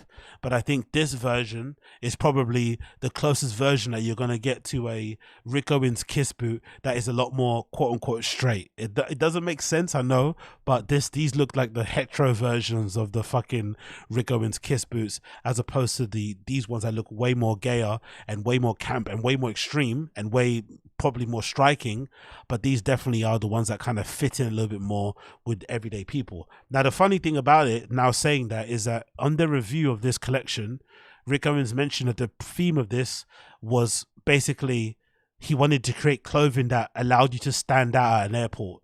I think he said something like, oh, he doesn't like how uniform we are at airports, how everybody has the same sort of attire, and he wants to kind of bring back the idea of, like, you know, standing out, dressing up, and kind of being other when you rock up at an airport, which is something that I've always kind of felt about myself when I go traveling as well, because I'm definitely somebody that's kind of acquiesced and decided to wear tracksuits more whenever I'm catching flights. I'm not really actually dressing up, and, you know, because I remember when I grew up, when you'd go on holiday with your parents, they'd make you wear like going out clothes on the plane, right? You'd actually wear like your smart clothes.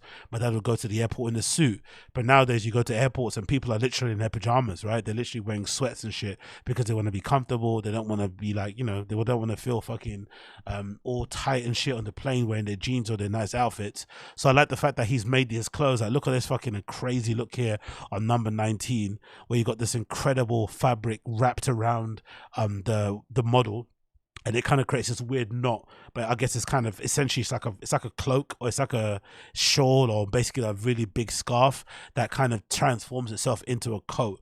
But imagine trying to wear this in an airport.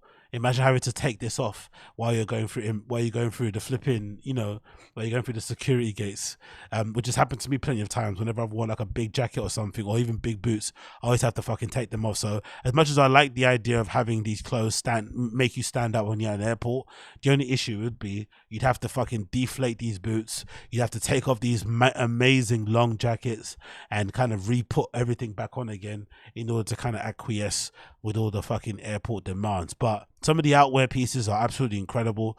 I love some of the jackets. I love some of the hoodies. Again, there's a really good update edition again of the what you call it, the Ramones. I forgot what they called. Are they Ramones or not Ramones? I forgot the fucking name of them. Geobaskets. I said Geobaskets. There's a pair of Rico and Geobaskets that have also been updated. You can't actually see them here on these screenshots, but they look like they've got an extra thicker sole, and they look like they're a bit higher. They've kind of increased some inches at the top here, because I've had a pair of these before. I've had a couple of pair of these before, a couple of pairs of these over the years, the black and white Geobaskets, but it look like they've added another thicker sole, and they've made the collar a little bit higher here at the back, so they look pretty cool. So those are the two things I kind of spotted that I really liked. And the other thing that I wanted to mention lastly was the addition of this ball. I've not seen what it is. I'm hoping it's some sort of like bag, but models were carrying around this ball that was on a chain around their neck, and I'm hoping it's some sort of like bag that you can, or a compartment that you can kind of use, where you can screw it open and put shit in it and stuff, because that would be an excellent place to hide drugs when I'm going clubbing and shit, where you can kind of have this kind of chain that you wear, but it's got like a secret compartment you can click open, and you can put all your fucking gear on the inside there and not worry about people searching your pockets. So I'm hoping that is the case, or it might just be a bit of jewelry with the ball there, but I do like that ball chain at the end of it, because I can stuff as many drugs as I want in there, and then I won't be able, I won't be spotted when I'm in there. Because one of the weirdest things about going to clubs is always the walk up until the club, and you're fucking having to, take your drugs and fucking stuff it down your balls. And if you know me and my body, and you've been near me, I'm a very sweaty guy, so you can just imagine what my fucking under my nuts must look like when I'm stuffing my, my stuff down there, and then I'm having to pull it out and ingest it. So it's like, it's a bit nasty. I understand it's a bit TMI for some of you out there, but I love to share, and sometimes you guys love it when I share. So I'm hoping that some of you guys aren't eating and you're not picturing the thought of me stuffing my very big hands down inside my balls and stuffing some of those plastic baggies in between my nutsack in order to make sure that I have a fun time when I party. I hope you're not picturing that. I really do hope you're not picturing that. But if you are picturing it, I'm sorry. Anyway, continuing on from that, let's talk about JJJound. JJJJound have also released extra pictures of their New Balance 2002R GORE-TEXs, and I fucking love them, bro. I know I'm a bit of a JJJound apologist. I'm a JJJound fucking nut hugger. I love Justin Saunders because he featured my shoes on his blog back in the day, right? His incredible mood blog. Sorry, his incredible mood board blog thing that used to exist on Tumblr. They moved on to Blogger. Now it's turned into a whole fucking operation and a whole brand and a whole, design studio and shit. He does loads of cool collaborations. The recent one he did with Crocs, I really loved. Very artfully done. All white pair of Crocs, all grey pair of Crocs with some gold accents. And now he's back with another pair of New Balances, this time the 2002 R model, and it's got GORE-TEX, an addition of GORE-TEX added to it. So not only do you get this amazing nubucky suede upper that's going to look amazing once it wears in, you've also got the added benefit of these being GORE-TEX added as well onto them. So let's read a bit of the blurb here. It says this second iteration of the New Balance 2002 R by JJJJound merges aspects of the performance seamlessly into the contemporary design. Tooled to be accommodating to the wintry urban demands, the shoe's dim saturated color palettes communicate its utility. Additionally, the classic suede and mesh upper, okay, so it's not even nubuck, it's suede. It's nice suede and mesh upper is subtly balanced by functionality and protecting to provide the model's reflective properties and the GORE-TEX insulation. So you've got the ability to have the GORE-TEX on the outer, and then with the the mesh on the outer, and then you've got the ability to have the GORE-TEX on the inner, so you can technically step in puddles and still have your foot be dry.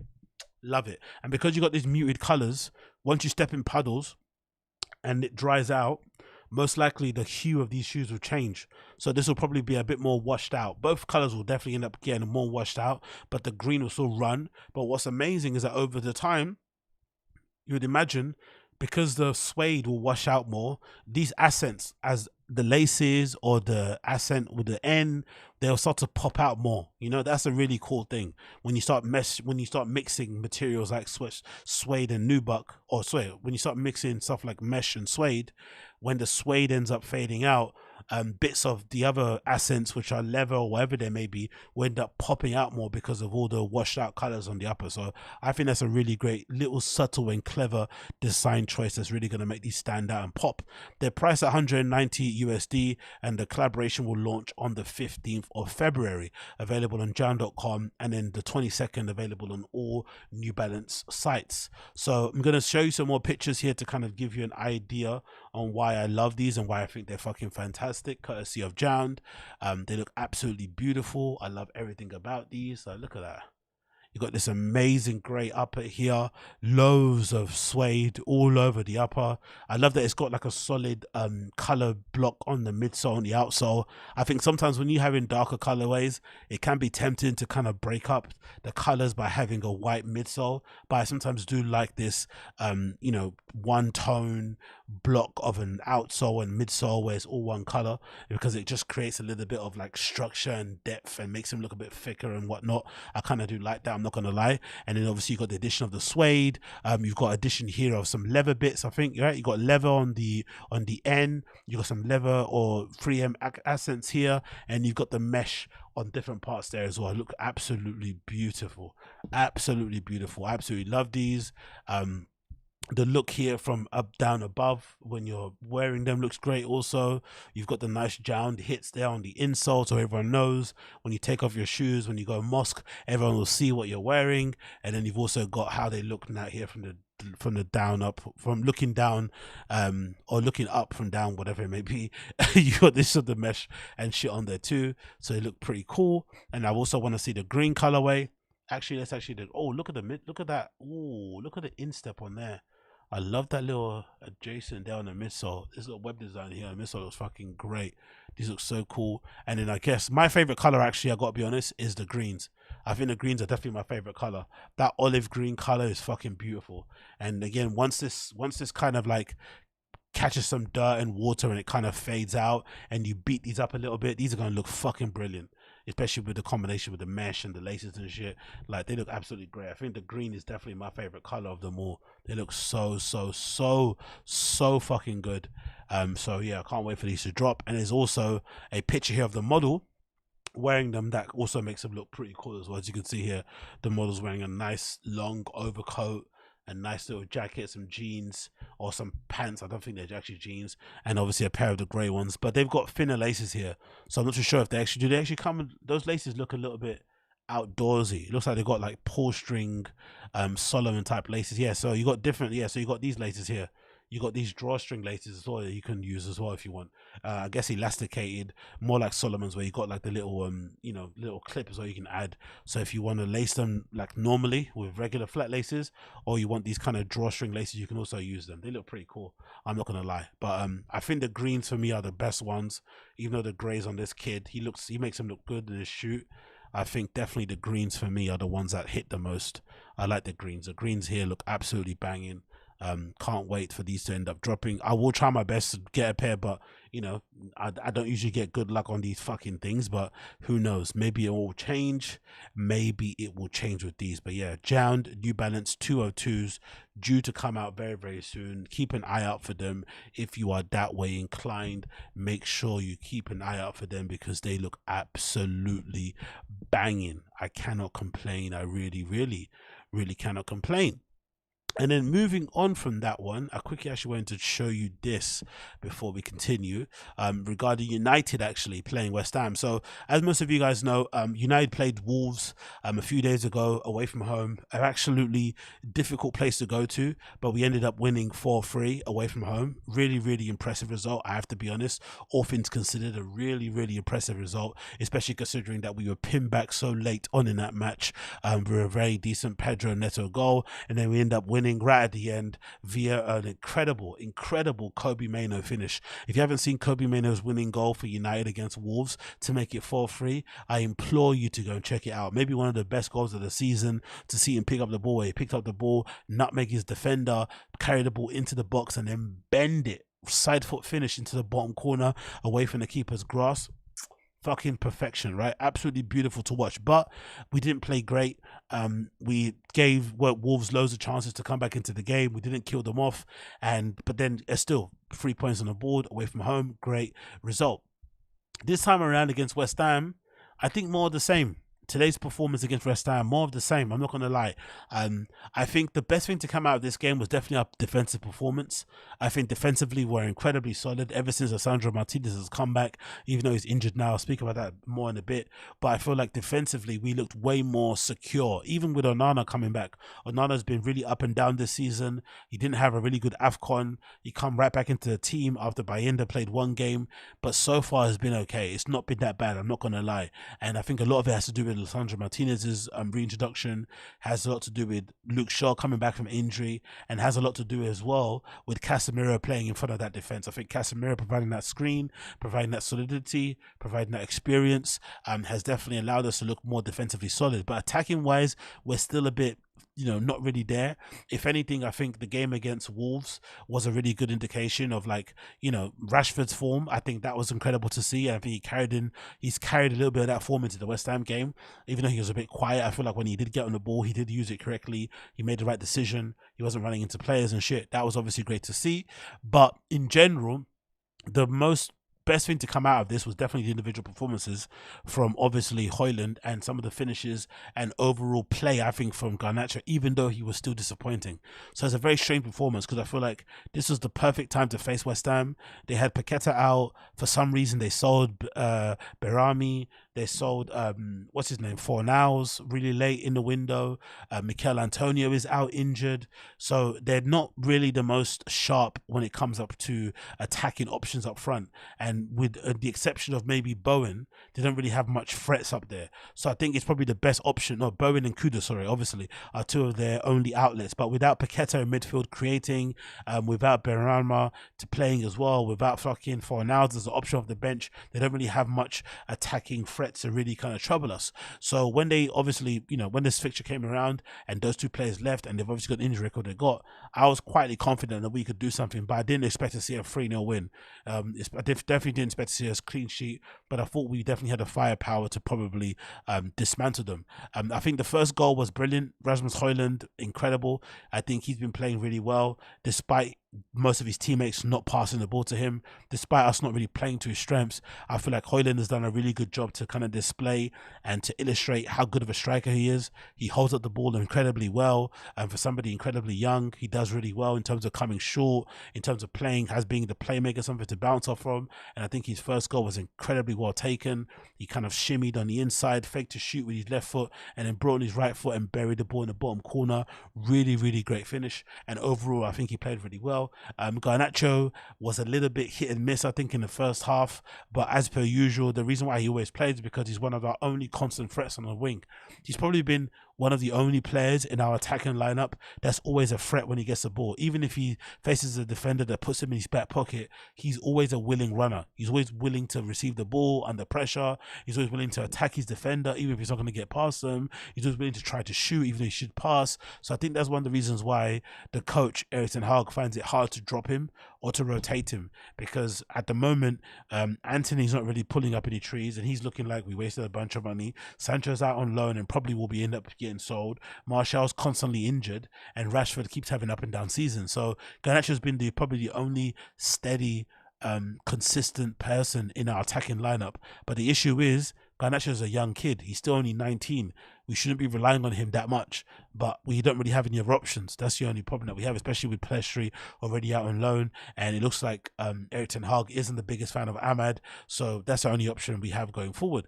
But I do like that now that we have the defensive stability and we have midfield stability in some respects, especially with this Casemiro and Kobe Mino midfield, it's allowing Bruno Fernandes to not do defensive work and to be a little bit more further forward, and it's just providing a solid base, so that even though we're not the most potent or we're not the most lethal up front, because we have a good defensive base, it gives the people up front an option, or it gives them the space to kind of, make mistakes, and then if they have a chance to bury them, because they know more than likely we're not going to concede a ton of goals when we're playing, most of the time Lisandro Martinez and Varane at the back, and Dalot who's had a really great season. Shaw's come back and they've added some defensive stability, even though I'm not the biggest fan of his, and of course you've got the screen.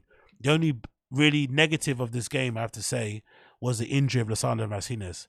The injury to Lisandro Martinez is such a big shame, because he's been playing so well since he's come back from injury, but it was such a freak accident where he kind of went, I think he went to barge Kufau off of the ball as it was kind of getting played out, and Kufau kind of fell on his knee and it kind of bent the wrong way, but he fell really slowly, like he didn't recognize he was on his knee, and it kind of really kind of pressed on his knee, and it kind of looked like an ACL tear or some I don't know, whatever tendon is on the outside of your knees on either side. It looked like he kind of maybe strained or pulled one of them. He tried to play and continue on.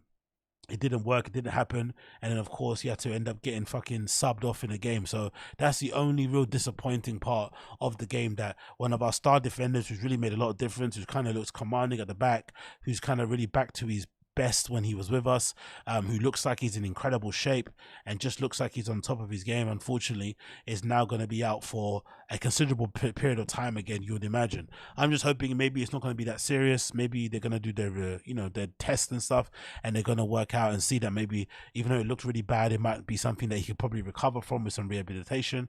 I really do hope that's the case, but it doesn't look good. But overall, again, great 3 points, especially off the back of some pretty dicey results beforehand. A great way to kind of make sure that we're kind of keeping up the momentum of climbing little by little up the league again, and just basically getting some confidence in these young players and making sure that we're kind of building bit by bit going forward. But really decent result, can't complain. The stats are a bit deceiving. West Ham 22 shots, us only 12, but we win 3-0. Again, stats don't really matter when it comes to that side of things. If anything, improvement wise, I'd like to see maybe a bit more possession of the ball, a little bit more care of the ball. I think Bruno Fernandes was a bit poor, but I think overall a decent result, and we'll take that. We'll definitely flipping take that all day long. Next on the list, Stanley Cup madness. Stanley Cup madness. Most of you will know that I've been talking about Stanley Cups because I've got my own Stanley here, right? I've got like a cheaper version of the one that everyone has here. I think it's like a 75 liter one or something. I don't think it's not really it's actually a 30 ounce Stanley Cup. That's what I've got, right? And it's got this little sippy cup thing at the top that I use. It's something incredible. But everybody's been going crazy for those 1 liter ones, right? That all the mums have been using with the straw. I spoke about the Starbucks version that has been causing a big stir, people queuing outside the shops and going crazy. Well, guess what is next? Guess what's next, guys? Anti-Social Club collaboration with Stanley. So the brand that everybody loves to hate, Anti-Social Club, has now collaborated with Stanley for this special limited edition Stanley Cup that featured this all-white Stanley with the Antisocial Social Club logo on the side in silver, and obviously the silver tip here at the front and the white cap. So an all-white Stanley Cup featured collaboration with Antisocial Social Club. This is probably the first streetwear-based collaboration I've seen with Stanley, so this might be an indication as to what we're going to see in the near future. So I think be prepared in the next year, or sorry, the next couple of months. You're probably going to see way more collaborations pop up out of the blue with other brands deciding to collaborate with the biggest cup manufacturer, the biggest cup brand out there, and it's going to be one of the things that's going to really blow up Stanley to the next level. This is kind of Stanley's Croc moment. Do you remember when Crocs were like the thing that nurses and doctors and sous chefs and barbacks and whatever wore, because it's something that you could wear all day long and they were comfortable, and then suddenly it became like a thing that everybody wore, regular civilians, and they started collaborating with them, and now they become like fashion things. This is the same thing with Stanley Cups. Stanley Cups were first, I guess, a thing that people probably took with them when they went camping, right? If they were going out to, you know, driving, whatever it may be, right? Cross country, they'd maybe carry one or whatever it may be, or maybe hunting or something. And now all of a sudden it's become the quintessential cup of the yummy mummy, right? That's what it's become. And that's going to become the fashion, you know, choice for most people out there. And they're going to be carrying them and having them swing on their bags as they're walking around, as they're on their fucking e-bikes or their little electric scooters. It's going to be all the rage now. So if you already were annoyed with the Stanley Cup situation, be prepared for this to get really crazy. Now the fashion brands and the streetwear brands have gotten involved. They're definitely going to be way more collaborations coming up. So don't be surprised if you see a Stussy collaboration, you see a Supreme collaboration. They're coming very, very soon, very, very soon. But the interesting thing about Stanley has been what's been in the news about them. Have you seen this? So the 2024 Stanley Cup lawsuit, makers fail to disclose the viral tumblers contain lead. So I'm not sure if you've seen this, but loads of mums on TikTok have been going crazy because they've been using these little strips or these little test kits that you can get that can basically tell you how much lead or something contains lead. And they've all discovered that these Stanley Cups, right? These cups that, if I'm not mistaken, there was an occasion sometime, I think last year, where somebody crashed their Tesla or something and it blew up. And for some reason, the Stanley Cup was still somewhat intact. I think the whole car melted, right? Because the battery cells blew up or something, or caught on fire. But somehow in the debris, once the firefighters were done, they managed to find a pretty much intact Stanley Cup there. So I'm not sure why people didn't think this shit would contain some sort of lead in it if it was able to withstand an accident, right? Like that, where a car lit on fire, but a Stanley Cup still survived. Anyway, TikTok mums, when they found out Stanley Cups had lead in them, were going crazy because, you know, these mums are out here, you know, even though some of these mums are out here pouring, you know, 700 grams of fucking sugar into their cups, right? And making all these colorful rainbow drinks. For some reason, the lead is the most, you know, dangerous thing in there. But regardless, these mums decided the lead is an issue, and they've all decided to pull their resources together and put together a class action lawsuit in the hope of making some money, basically, right? Which is fucking crazy. So I'm curious to see what happens if they actually end up getting some money from the court case, or if it gets thrown out. But the article itself kind of describes what's going on here. So this is courtesy of classaction.org. 4 consumers have filed a proposed class action lawsuit, which they allege the maker of the popular Stanley brand cups intentionally failed to disclose until late January 2024 that the viral product, contained lead. The 25-page Stanley Cup lawsuit says that although the defendant Pacific Marketing International (PMI) touted the products for years as safe, the company failed to disclose to the public that it was a manufacturing process for the drinking tumblers, whose popularity exploded help of social media influencers and branded partnerships included lead. Right, so they're really, really upset that they didn't tell them it included lead. Cool. Instead, PMI falsely advertised its Stanley Cups as BPA free and made of stainless steel, while failing to warn that the lead is a key ingredient in the cup's vacuum seal, which, if damaged, could expose a user or their child to lead. The proposed class action lawsuit claims, stressing that the PMI's target demographic of Stanley Cups is young professional women of childbearing ages.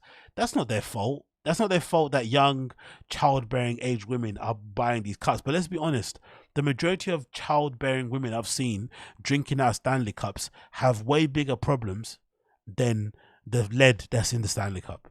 Some of them are like, I saw some woman who bought this thing with their Stanley, which is kind of like this weird like tray thing. It's like a thing that you can wrap around the Stanley cup and you can put snacks in like the little compartment. So it's a tray, like a disc, and it's got these little compartments in it. And she was filling them up with little snacks while she was watching a movie. Like, so you're drinking a sugary drink, then you've got all these little compartments with M&Ms and little candies and little crisps and stuff, sweet and savory, basically, you know, treats on the round thing. But then you're worried about the fucking lead in the cup. Come on, bro. Maybe put down all that sugar, all that processed fucking crap that you're shoving in your mouth, and maybe just pour some actual water in the bottle. Because I was surprised that many people don't actually just use water to drink out of their, they don't just pour, they don't just use their Stanleys to drink water out of. They actually use them to fucking drink crazy rainbow colored concoctions that would probably have you wired the whole entire time. It's just absolutely crazy. The false advertising complaint filed in Los Angeles County Supreme Court, of course it's Los Angeles, emphasizes that the lead is dangerous in even trace amounts and that exposure, particularly through touching, swallowing, or inhaling, can cause severe development problems with children. Okay, cool. That's when it gets a bit dicey. When they start mentioning stuff like children, and they start saying that it could leak into the cup and it could cause issues, that's where they might be into a winner. That's where they might get some money here. That's where these Karens might win, right? These fucking Stanley Karens. The case accuses Seattle-based PMI of knowingly misleading the public by failing to disclose a fact that reasonable consumers would want to know before buying a drinking cup, especially since the bevy of similar products do not use lead or pose any lead-related risk. So if you're from any other cup brand out there, you probably should be running marketing where you're basically dissing Stanleys, where you're like, our cups don't need lead to keep your drinks cool, right? You should probably be running some really strong, very direct anti-Stanley cup marketing propaganda so you can get all their fans to buy your shit. That's what you should be doing. You should really be hammering it in. Like, we don't need lead to keep our drinks cool. We don't need lead to keep our drinks hot. And, whatever your brand is, the number one choice for childbearing mothers, all that shit should probably be running now. It continues. PMI had a duty to disclose its use of lead before enticing millions of customers to unwittingly buy its drinkware. That kind of sounds like a victim thing. How can you be a victim if you willingly bought something? That's not their fault that you bought it, right? They didn't force you to buy that. You bought it because you wanted to be a part of the fucking viral trend, and now you're blaming them for what, making really in-demand products. Instead of allowing consumers to decide for themselves and their families whether to accept any risks associated with using a lead-contaminated drinking cup, PMI kept customers in the dark so as to not interfere with this bonanza of influencer-driven sales. Especially sales to young women. The plaintiffs asked that the court for a permanent injunction requiring the PMI to disclose any lead of toxins in the products in California, refunds for proposed class members for what they've paid for lead contaminated Stanley cups, and punitive damages for PMI's deliberate concealment of use of lead and the possibility that the damage to a cup could expose consumers to lead. So they're looking for millions, right? Punitive. In 2019, PMI launched a new marketing initiative to increase sales of Adventure Quencher, the super claims. Ultimately, the sales of those products skyrocketed as social media influencers will tap into PMI's core demographic. So they're saying that the main marketing drive happened in 2019. It feels like it happened just yesterday, but I guess they've been working on it since 2019 to push these cups and get them in the hands of most people. It says here, PMI admitted Stanley cups contain lead. According to a filing, PMI admitted in January 2024 that Stanley cups did contain lead. Per case, the PMI's website relays that the company employs in its manufacturing process an industry standard pellet to seal the vacuum insulation. At the base, the sealing material includes some lead. PMI states, claiming that once sealed, this vacuum insulation area is covered a durable stainless steel layer, making it inaccessible to consumers. Importantly, the lawsuit concedes that PMI professed awareness of the explanation of a Stanley cup. I guess that's where they're in trouble, because they acknowledge that it does actually include lead in it, in their advertising to kind of maybe stem the flow of hate that they'll get in, it's now probably going to lead into the favor of the women or the people that are basically filing this lawsuit. Importantly, the lawsuit claims that PMI professed awareness of the explanation of the Stanley Cup and their lead containing vacuum seal could become damaged through ordinary use of the product, in particular by highlighting that the tumbler is eligible for the company's lifetime warranty. In a rare occurrence that the base cap of the product comes off and exposes the seal. According to a lawsuit, several experts have opined that the lead contaminant in the Stanley Cups is concerning, with one researcher stating that if the bottom seal comes off, all bets are off. Lead is so toxic, you can't just take chances with it. So I guess I'm playing with fire. Every time I drink out of my cup, if this little thing at the bottom there comes off, right, if that little cup there comes off, I'm fucked. That's what they're basically trying to say. I might DIE if that lead thing comes off. So, you know, if you don't see me for a couple of weeks and I go missing and I'm not streaming or I'm not recording as much as before, you know why. You know why. My fucking Stanley Cup killed me. R.I.P. Aggie. R.I.P. Aggie. Imagine a Stanley Cup killing me. Imagine me being weak enough to let a Stanley Cup kill me. Me of all people. Can you imagine that? It's never fucking happening. It's never fucking happening. Anyway, my friends, that has been the Agostinho Zinga Show, episode number 745. Thank you so much for tuning in. Those of you tuned in live, I do appreciate all of you that have been here.